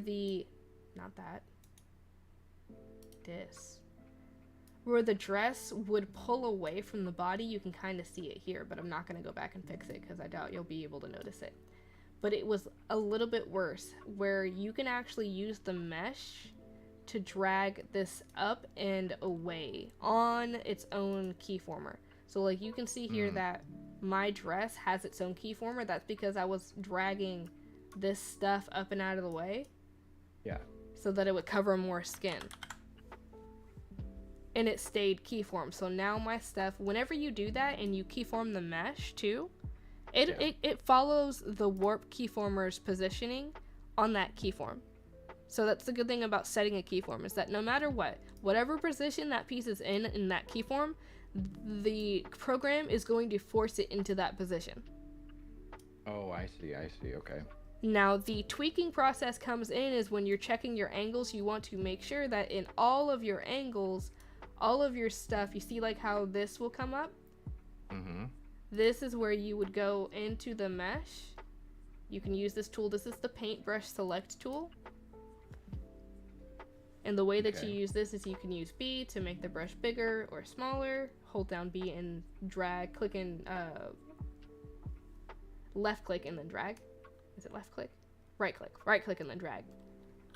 Mm-hmm. And then right click to select. So I'm just going to select all this right here because this needs to be moved up. I'm going to hold control. And I'm just going to use the arrow keys to kind of move this up. And you see how that's moving? Not yet. It hasn't caught up to you. Okay, there we go. Yep, it's moving. And that's all I have to do. So now in this position, that mesh will hide that area. So now I can go anywhere, and now that area will be permanently hidden because I've changed that keyform to hide it with the mesh itself. So that will come in handy if you are, once you're moving your body around and you're noticing that, oh snap, this isn't like level to this other piece. You can go into your mesh, keyform your mesh, and then fix it to whatever you need to do. Mm-hmm. But if you're gonna do a lot of that, make sure that you that the mesh that you have on that item is good enough for whatever editing purposes that you need, because you don't want to realize that you probably should have made a heavy mesh whereas you had a standard mesh. Okay. Yeah, for most of the like body parts, I kind of, like I said, I kind of duplicated what Rachel did and made it where the hair and the face and the mouth and the eyes and all that stuff all had heavy, and all of the like the shirt pieces had light. Yes. Okay. I gotta understand. I open. Okay, so do right side hair. I open and then the default is 1. Yeah. Edit parameter. Yeah. Cool. That's why I like some of these parameters. I sometimes double check my parameters to make sure that they're gonna work for what I need to. Half the time, they're already set up. That's why I like to use the ones that are already in there when I pull it in as a model. Right. They're already set up the way they need to be. A lot of them are just right. So this is gonna be a 2. Oh, we're not even selecting anything because we're stupid. How did you get yours so big like that? Like where? Oh, you've got it across your screen. Yeah, I've got a double one. Now I've got mine pulled out a little bit more. So if you go in between the margins of the sections, you can decrease one section, increase another, and it will make the text bigger and the area bigger. But just by a small margin. Margin. Okay, so right side hair. This one. Oh god. Oh god. No, not right. Eye open. For all of this, I need the eyelids and the eyelashes, and to get rid of the hair.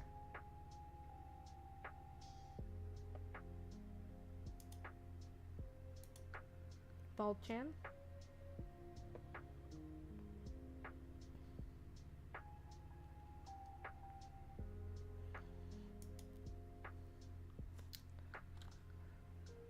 Two by 4. Good. Okay, so parameter. Selected right side hair. Good. Once you get the hang of it, it's very repetitive because most of it can be applied to elsewhere. Why is this little selection so big? Not need to flat. Alright. where it's getting the mesh heavy.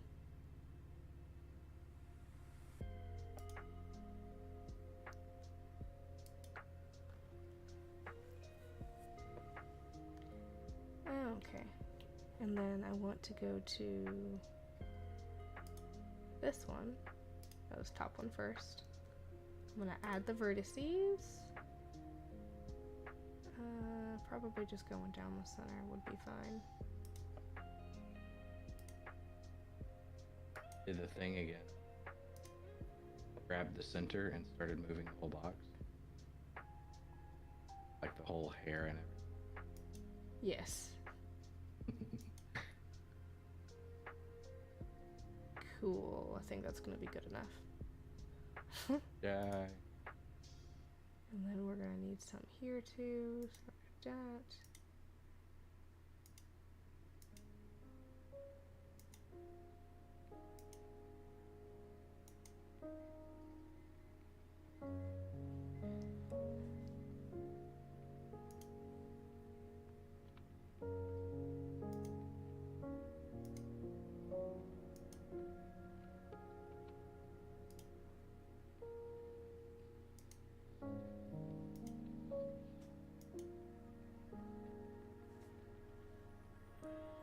Ready.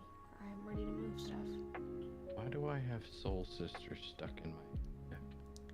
I don't know. You know, from Train? Uh-huh. Yeah, like really old song, just kind of stuck there rattling around in my brain. Because you're old. So old I had to take a nap earlier today. I wanted to take a nap before the stream, but I was like, nah, let me not, because I'm gonna be tired. Okay, how do I want to do this?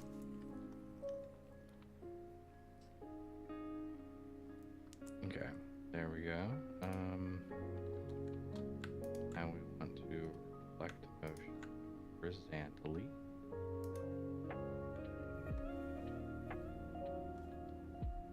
Okay.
Lose you?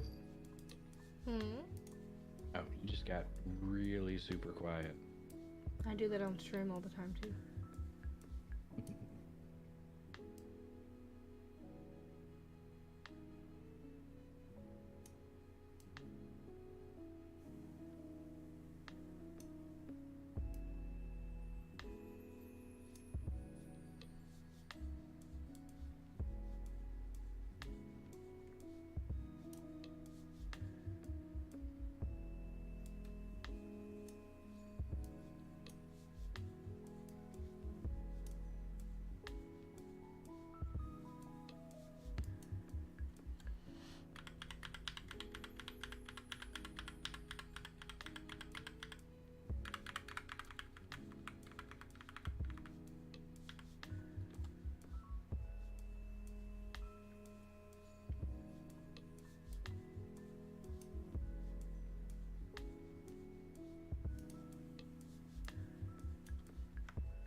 So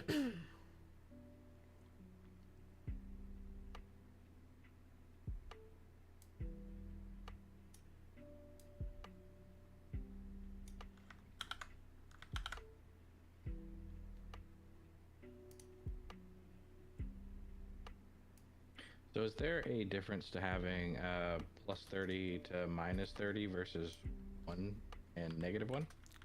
A bit, depending on what you're doing. So toggles are usually just going to be 1 because 30 is too much of a variability for it. Mm-hmm. Oh, so it just adds more fluidity. Yes. Rather than snap left, snap right. Yes. Okay. But at the same Alright. time, if you use one, the decimal points in between are also available to you. So it's really just an all in what your preference is. I've seen people do the same things with the minus 30 and the plus 30 as well, instead of the 1. I got you. Okay.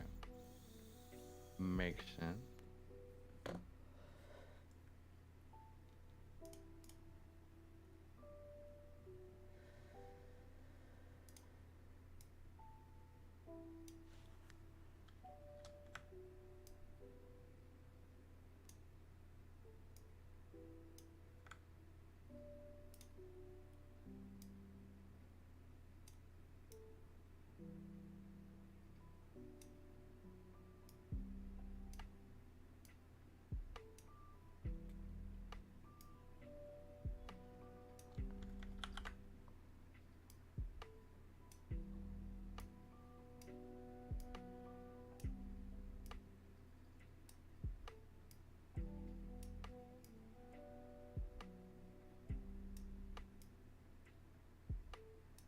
Sweet.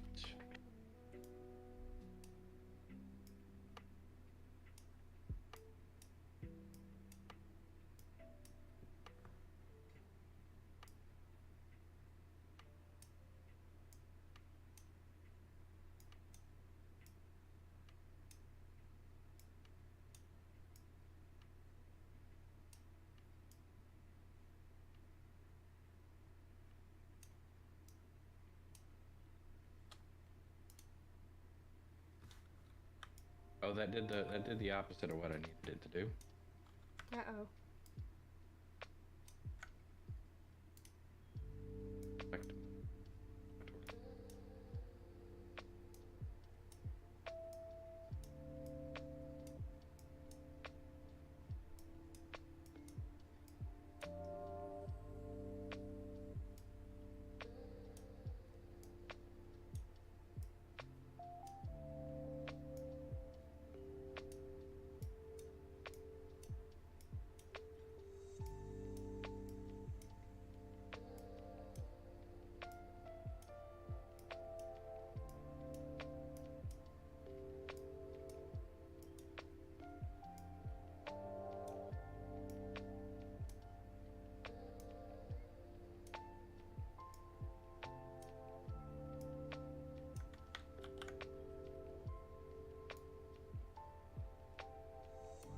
My God, you can get rid of the box. Which box? You know that annoying red box that keeps getting in the way? Yes, by clicking the X on the side of the green one. Yes.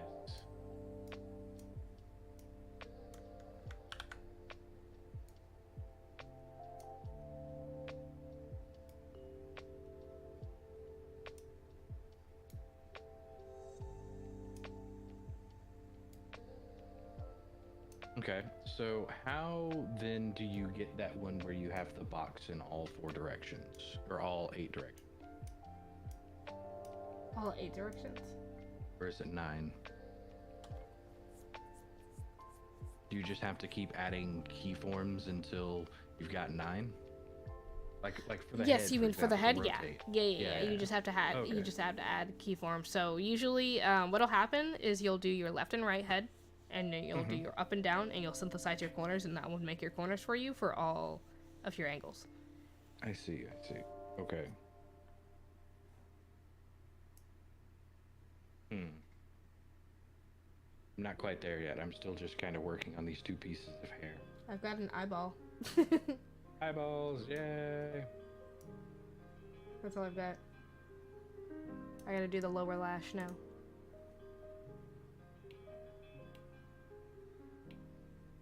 Oh, I did not give it vertices. I had no idea this shit was so complicated. I mean, I figured it kind of was. I just didn't know the length and breadth of it. I mean, I can understand why people are like, wait, you taught yourself? And I'm like, yeah.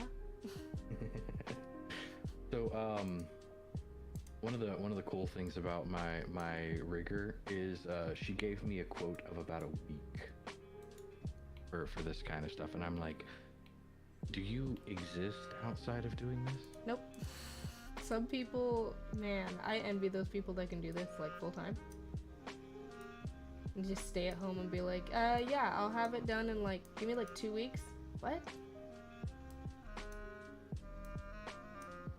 And they are just in there too, and I get it too, because once you get to a certain point, there's no point in stopping. Mm-hmm. So like I get it, because when I'm rigging, I get stuck here, because it's so easy to get, once you get into a groove, it's so easy to get encapsulated by getting it done, because you're like, man, I got that out in like less than an hour. Let me do the next thing. Let me see how long it takes me to do this thing. Right. And so I'll get stuck here for 8 hours. And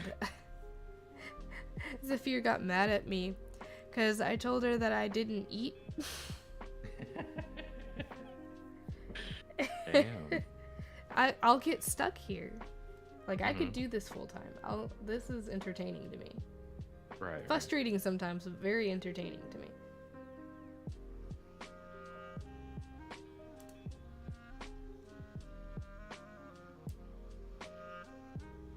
Okay, so there is an effect on my model here, where it... Oh, she's turned the shadow opacity down. Okay. Oh, I see. That's what that is. Alright. Because I can see the shadow on my eye, but... Yeah, there we go.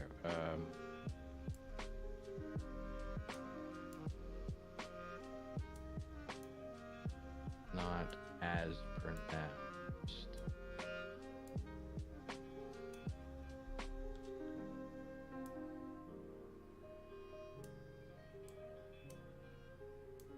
I'm assuming she did that for just so that she could see it more easily. Possibly. When she's warping it.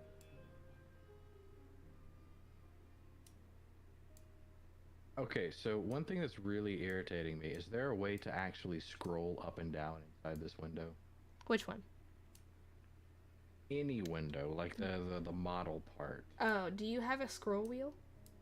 I do, yes. Click the scroll wheel and drag. Ah, okay, good. There's this whole zoom out above it, and then zoom into the part that you want is getting real old real fast. Yeah, it does. I figured that out very quickly. I was like, there's no way that there's not a way to do that. Right. Okay, so after... How long has it been? How long have you been streaming? It has been almost 2 hours now. We are at 1 hour and 57 minutes. 2 hours, and I got 4 layers. I got an eye blink down. Nice. And I made the eye move a little bit. It moves inside of there. And then I blink now.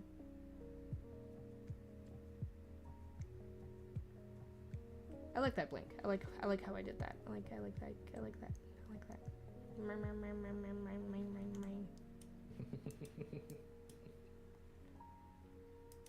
I should have left my eyelash a little bigger, but it's okay. Right.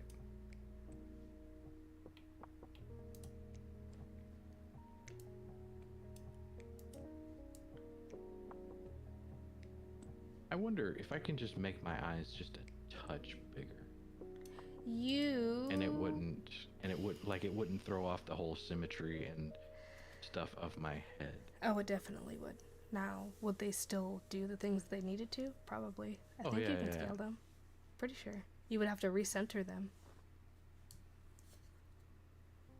Yeah, because the weird part is my rigger didn't do anything, uh, like didn't do anything with this left eye here. Nothing. It doesn't do anything. It no, it doesn't exist. She just mirrored the animation over to the left side of my face from my right eye. Ah. Huh. Yeah. That's cheating. It is. That's and cheating. It also creates this thing where I can't wink. Yeah, because one eye is an animation. So if you Yeah. wink, you blink. Yeah. Specifically if I wink with my right eye, it will blink. But if I wink with my left eye, it does not. Huh. That's interesting. Okay. In her defense, though, I came to her and I was like, hey, my previous model was a Fiverr model creator. She kind of fucked everything up. Is there anything that you can do for me? I've only got like $100 for this. So for like $150, she basically re-rigged this entire thing and created a whole nother article of clothing. So I don't blame her for making shortcuts. Oh, yeah. I just didn't.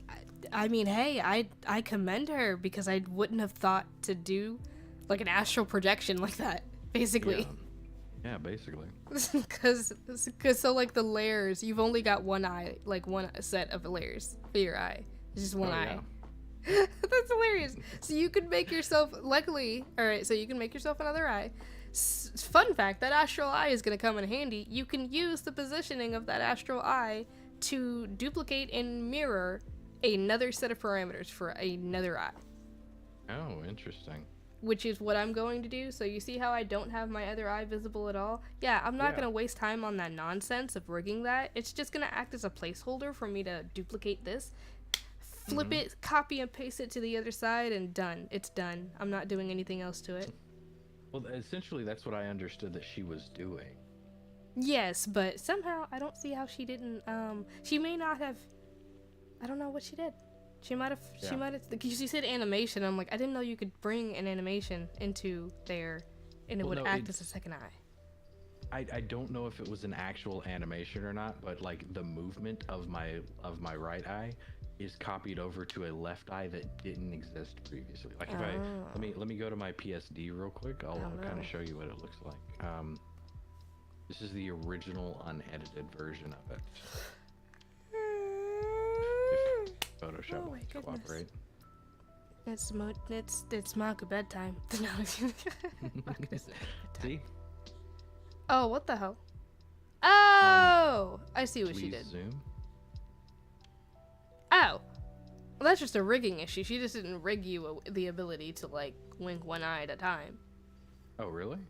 Yeah, I'm pretty sure. That's just a toggle thing. Oh, okay. Yeah, I'm pretty sure like I can add like I wink and it'll wink one of them, and I can do like I wink left, I wink right, and that'll be. I'm pretty sure that's something now with the updated version of VTube Studio. I'm pretty sure that's something you can set up within that program. It's not anything you have to do in Live2D. You know what I'm saying? Okay. Yeah. But the parameter has to exist first. I see. Yes. So I think that she just did not make you a wink parameter correctly. Mm-hmm. And thus, with whatever you're using right now, whether it be PRP or VTube Studio, I think everybody uses VTube Studio except for me. Yeah, pretty much everybody that I've heard of uses VTube Studio. Yeah, I don't have a reason to use VTube Studio right now because I have a slime model. So I don't need to. Right.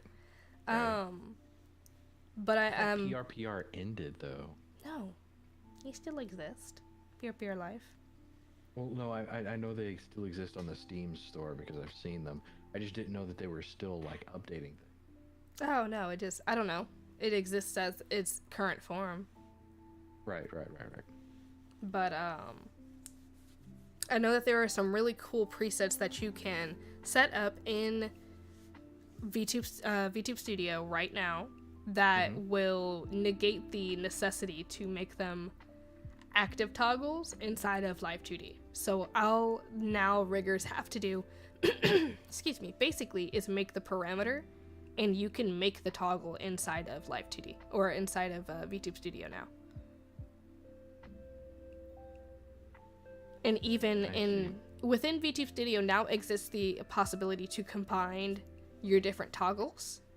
Mm-hmm. So you can combine a lot of different emotion toggles and make them one toggle inside of VTube Studio. So I can have all of my emotion toggles, and I don't need to make my separate toggles inside of Live2D. Oh, I see. Okay. I can take my entire file with all of the toggles to VTube Studio, and I can make those emotions and toggles within VTube Studio.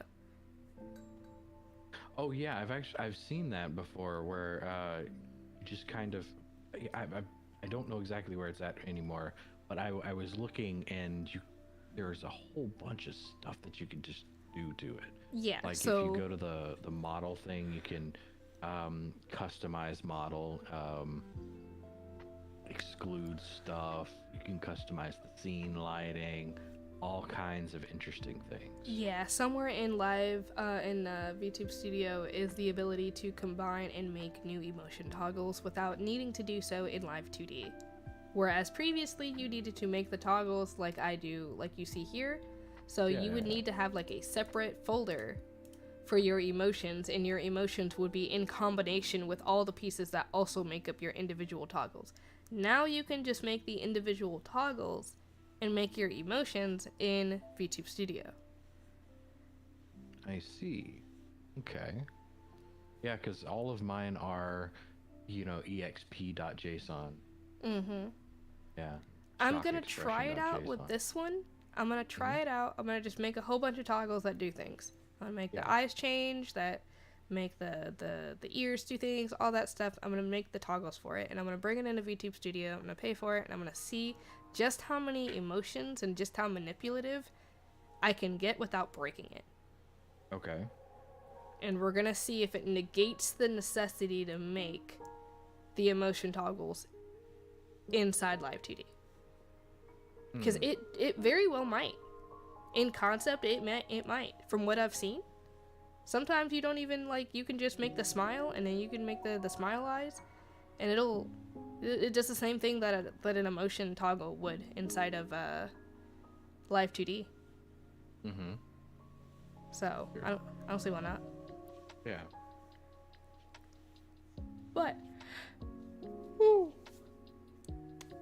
need to go to bed? Ooh, those are just tired. I'm probably just going to stay awake for another hour, but those are the basics. Mm-hmm. There's a lot of other stuff that we didn't even touch, because there's so much stuff that's based on progression. I kind of figure it's like, so when I was first learning to do stuff in Photoshop, it was very overwhelming, the sheer amount of things that you could do. Yes. To the point that it was almost impossible for me to learn where to start and then figure out what to do, what questions to ask and where to go. Yes. But eventually, just over time, you just kind of pick it up. So I kind of figured it was something similar to that. Yeah, when it comes to Live2D, one thing that I like to say when it comes to figuring out where to begin first is big or small. Pick one. That's where you're going to start.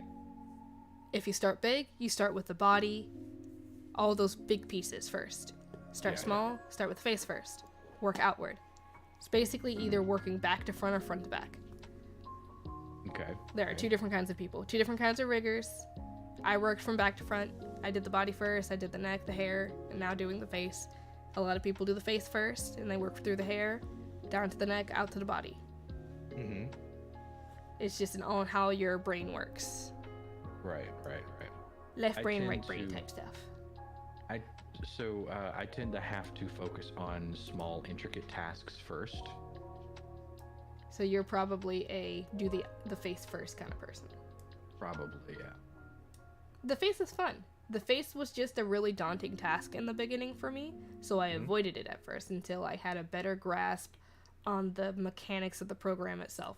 And that's primarily the reason why I chose to work with the bigger pieces, because I didn't have to do as much detail work. I could make mistakes and backspace, and it would be a lot easier to get back to square one. Yeah. But now I'm confident. See, I'm just kind of winging this eyeball here after I've done the entire body, though.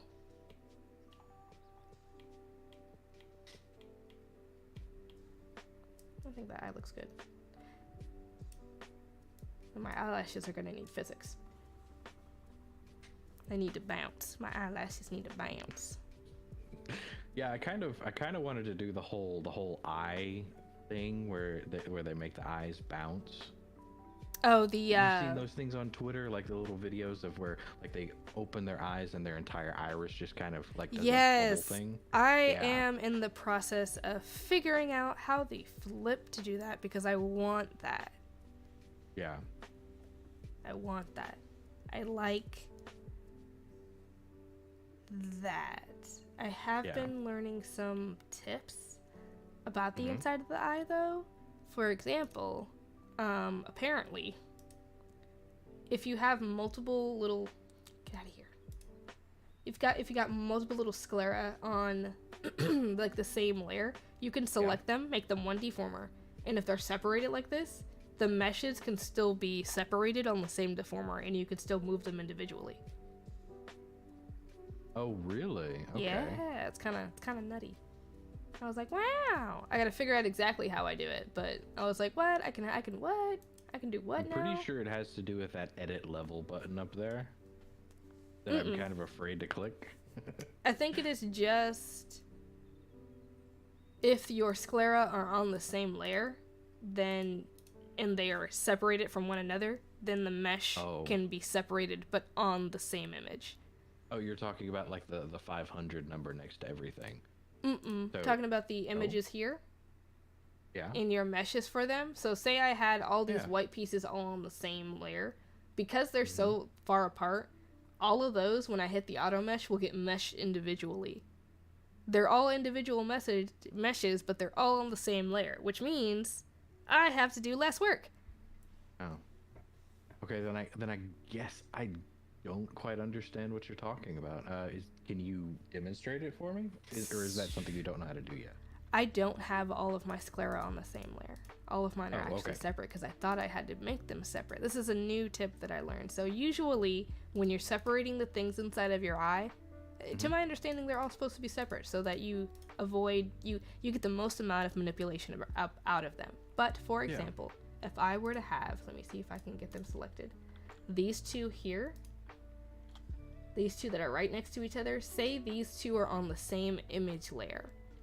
And I need to make a mesh for them. What's going to happen is that because they're so far apart, indicative of where their rectangle borders end, that's going to mesh out as two separate meshes on the same image layer. Oh, I see. Which means in editing, that's one less deformer that you have to use. Yeah. Okay. When deformers cost you precious, precious RAM space. Okay. So that's just something I learned recently that I will use in the future when drawing and separating the layers of a model initially. Right. This is if you had to do the cutting process as well, but luckily you do not. No, but Koji is really obsessive about how she cuts things. So I'll probably get so if we take the example of my eye here, I'll probably get one with the dark green part of my iris, one with the whole iris, one with the light green part, one with the eye shines, and then one with the circle around it. So cutting out the colors of the iris I wouldn't necessarily recommend. One reason being is that when you're doing your X and Y, let me zoom in on the eyeball and let me put the flavor layers back so it looks normal. So when you're doing your eyeball, there's a trick that you can do if it's all one layer. This only works if it's all one layer though. That trick is if we're gonna have to pay real close attention to the mesh or to the warp deformer. Yeah. So in this warp deformer, what I've done is when skewing it to the left, I bring the center point back a little bit. This gives it a round effect and almost a three-dimensional feel as it's moving throughout the eye. Okay. If your colors and such are separated within the iris, this effect is harder to achieve and you need to use more deformers. The goal of Live2D is to achieve the 3D effect with the least amount of deformers as possible. You don't want to load down your model with deformers, which ideally you might think that you should. You don't want to bog it down with deformers, unnecessary deformers, because you separated it too much or what have you, because all it's going to do is going to make your model take more power to render. Okay. So that's why you see a lot of tutorials tell you, and you'll see their tutorials, and you'll see their pieces are all one pieces. So just like how your hair is all one piece, shading and all, some people will separate the shading on top of the hair. You can do that if you want to have an extremely detailed model and you have the PC power to be able to handle such a model. But if you do not, this process is not a good idea, as it costs deformers and thus power. Yeah. So I am running into an issue where with I don't, maybe it's the fact that I'm using Twitch integrated throwing system, but I am running into a problem where games are taking more resources than I have available, and I have to cut them back. Like I can't, like for example, what was it the other day I was playing? Overwatch. I cannot play Overwatch in 4K for whatever reason on my, computer with a 3080 because my model has so many deformers and so many shapes and all that kinds of stuff. Yeah, because your model takes so much power to run. Yes. Yeah. It's also because 4K in and of itself is a very unstable concept. Well, no, the 3080 is perfectly optimized for running it. It's just not optimized for running it and OBS and VTube Studio, which is also using RTX rendering for my model. RTX tracking. Yeah. What I mean is, like, we have the technology, it's just not optimized. Like back when we made HD for the first time, it was like super expensive and the TVs were still really fat, but now we have HD TVs and they're like paper thin, is what I mean. Oh, okay, I see what you're saying. So like we have 4K, but we haven't optimized 4K to just do 4K on its own. It's got to do extra stuff to get to 4K. Yeah. Well, so the PS5 generation and the Xbox One or whatever it is, X Series X. X Series X. Yes, you got it right. They are doing a lot in the way of trying to get it a little bit more optimized. Oh yeah, I know. Xbox and has succeeded where accessible. PlayStation has failed. Not necessarily. You can play on Xbox 4K at 50 to 55 to 60 FPS.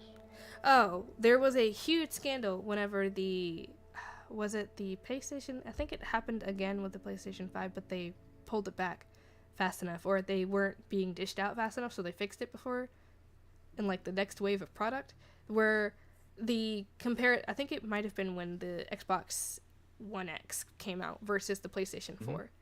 PlayStation 4 was advertising with 4K. So was the Xbox One X. PlayStation 4 was not outputting in true 4K. Oh no, it was like so there's this thing called DSR, which is dynamic scaling resolution.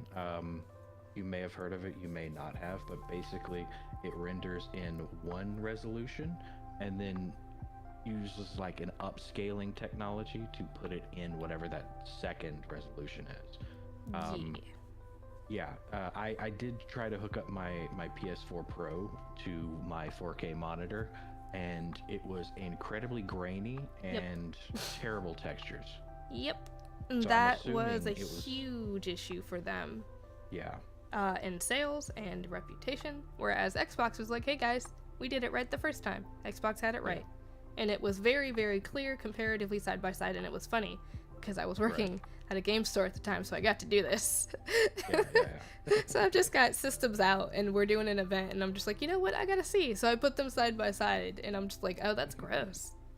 It was very terrible for the PS4, but I'm pretty sure they did fix the problem, because one thing I noticed, because I had a 2080 before, but I upgraded to the 3080. and at least in terms of raw performance, the PS5 and Xbox Series X are both roughly equivalent to a 2080 Right. in terms of raw power. I need to upgrade my PC. My PC is not comparable. Not anymore. Right, right. Well, the only reason I did that is because I, at one point in time, I had a ton of disposable income, and instead of working on assets and models and stuff like that, I was just like, I need better power, need more hardware, need all this other stuff. So instead of buying the things that you need as a VTuber, I instead bought the things that support the VTuber. I mean, you need those too. Well, yeah, but I mean, Koji streams her entire stream in 1080p on a something with a 1650, an RTX 1650. Look, man, that sounds like a lot of fancy hoo-ha, and I'm like, look, I gotta stock Best Buy PC, man. Well, Let's get an upgrade soon. What I'm saying, in terms of power, like all the way on the right hand side you have the 3090, and all the way on the left hand side you have the 1650. Yeah. And she's streaming at the same output I am. Well, with a lot less. Yeah, in terms of cost, she definitely did the more cost-effective option. Yeah, no, I see your point. Same here. Like God, what do I have? Mine is a AMD processor. Yeah. So I've got Radeon. Is that them? Yeah. You probably have. If I had to guess, you probably have an XFX Radeon something or another. Those are the most popular AMD GPUs. I've got what do I have? I've got the RX 5800. Oh, 5800, nice. I've got the RX 5800, and then the processor is the Encore 5. Encore 5? No, it's the 5 Encore 5. Because it's Intel Encore processor. Oh, it's an Intel. Okay, I see. It's not Intel though. It's fucking, what's the other one? Ryzen.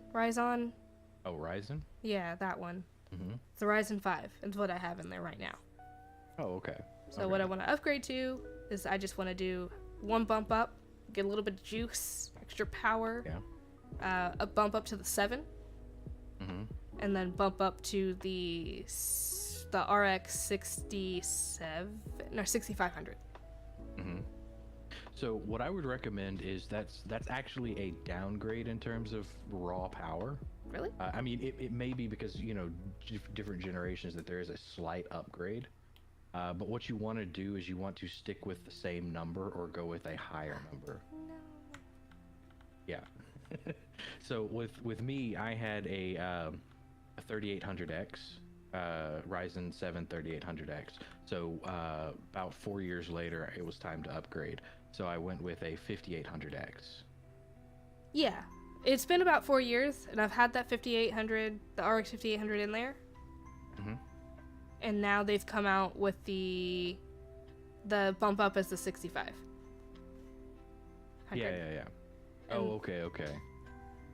And then from 5 to 7. And then if I want to, they said I can upgrade the motherboard. I might, but I shouldn't have to. And same thing with the power supply. So anything after the 4000s generation, you do have to have a 5700 motherboard or higher. Gotcha. Yeah, no, sorry, a 470 I think is what it is, 475. One of those. So as long as you've got, whatever, you should be fine. Right.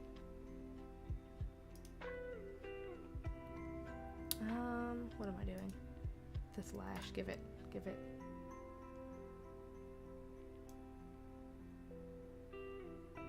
I'm trying to make myself smile.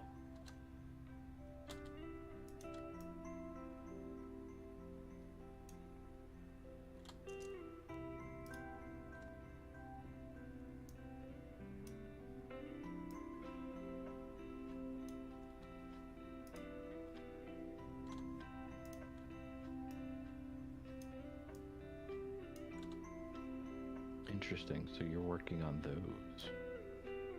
Oh, speaking of which, how long did you want to stream for? I don't think we ever established that. We did not establish that. Yeah. Hold on. Let me make sure. I only asked because you seem like you're getting a little tired. Yeah, and then I get right back into focusing. Right? Right. Story of my life. Let's keyform that. Cool. Okay. We have a good stopping point, I suppose. Yeah, because I believe you said we're about at where your next level for the foundationals are. Yeah. So Yeah, or next level up from foundationals. Next level up from foundationals would be major perspectives. We could work on, let's see, what can we work on next time? We could do the head angles if you want to redo your head angles. Mm-hmm. That would get you at least set up to do your hair and your eyes and your nose and all that stuff. Right. And the ears. I do definitely want to redo my head angles because let's see here. Is it not labeled? Yeah. So this to me is the most awkward part of my model, to be honest. Like when I move my head in the extreme, it just kind of warps my face and chin in a way that I don't really like. Hmm.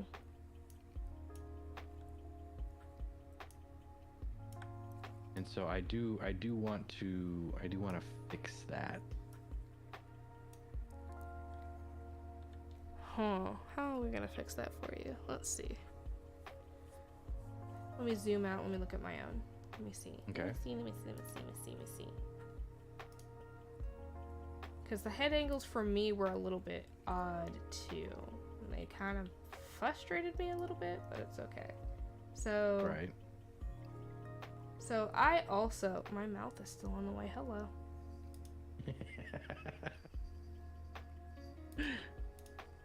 Okay. So mine also kind of looks weird whenever it's hyperextended like this. You gotta think about it.